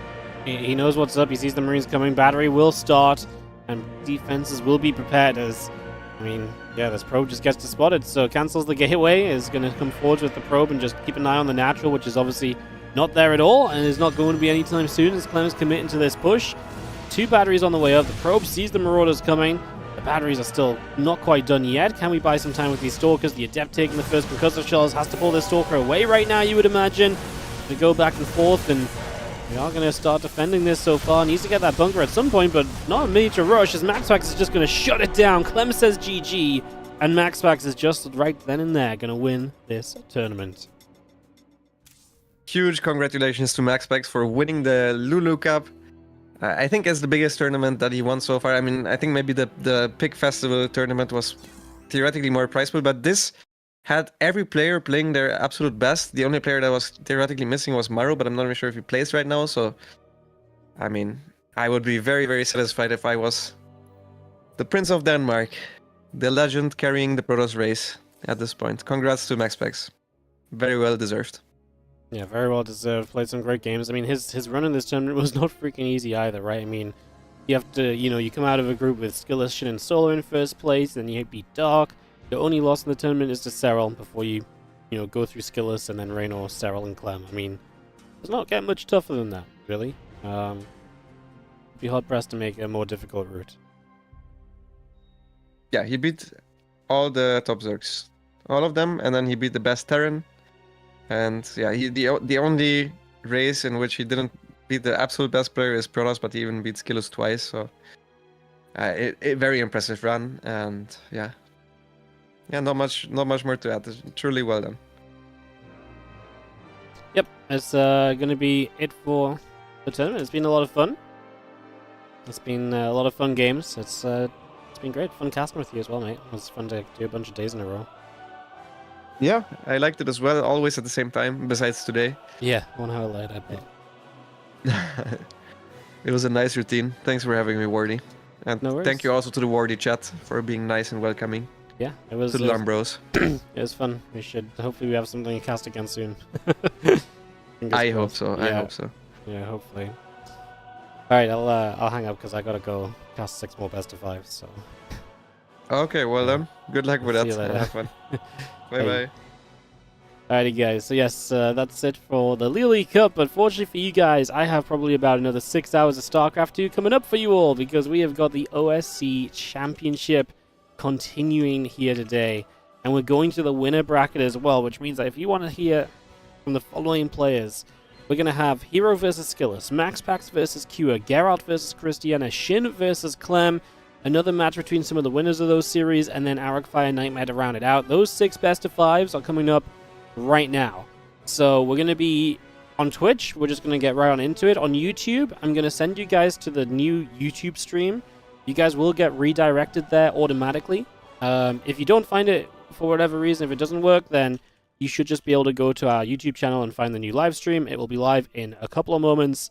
I'm going to send you guys there right now just because it makes more sense to switch from one... when we change tournaments on YouTube, it's good to switch. I don't know why. Someone told me the algorithm makes it work better, and it's actually fairly true so far from what I've seen, so that's what we're doing. So, if you guys want to stick around for that on Twitch, like I said, literally just sit there and stick around, and on YouTube, you guys will just get redirected in a moment or two. Let me just change some titles and stuff. Maxpax, Hero, Shin... and more. Lambo with the raid, thank you so much. Welcome everybody from the Lambo stream. As, yeah, we'll kick this off. Alright, let me just do a couple things I need doing.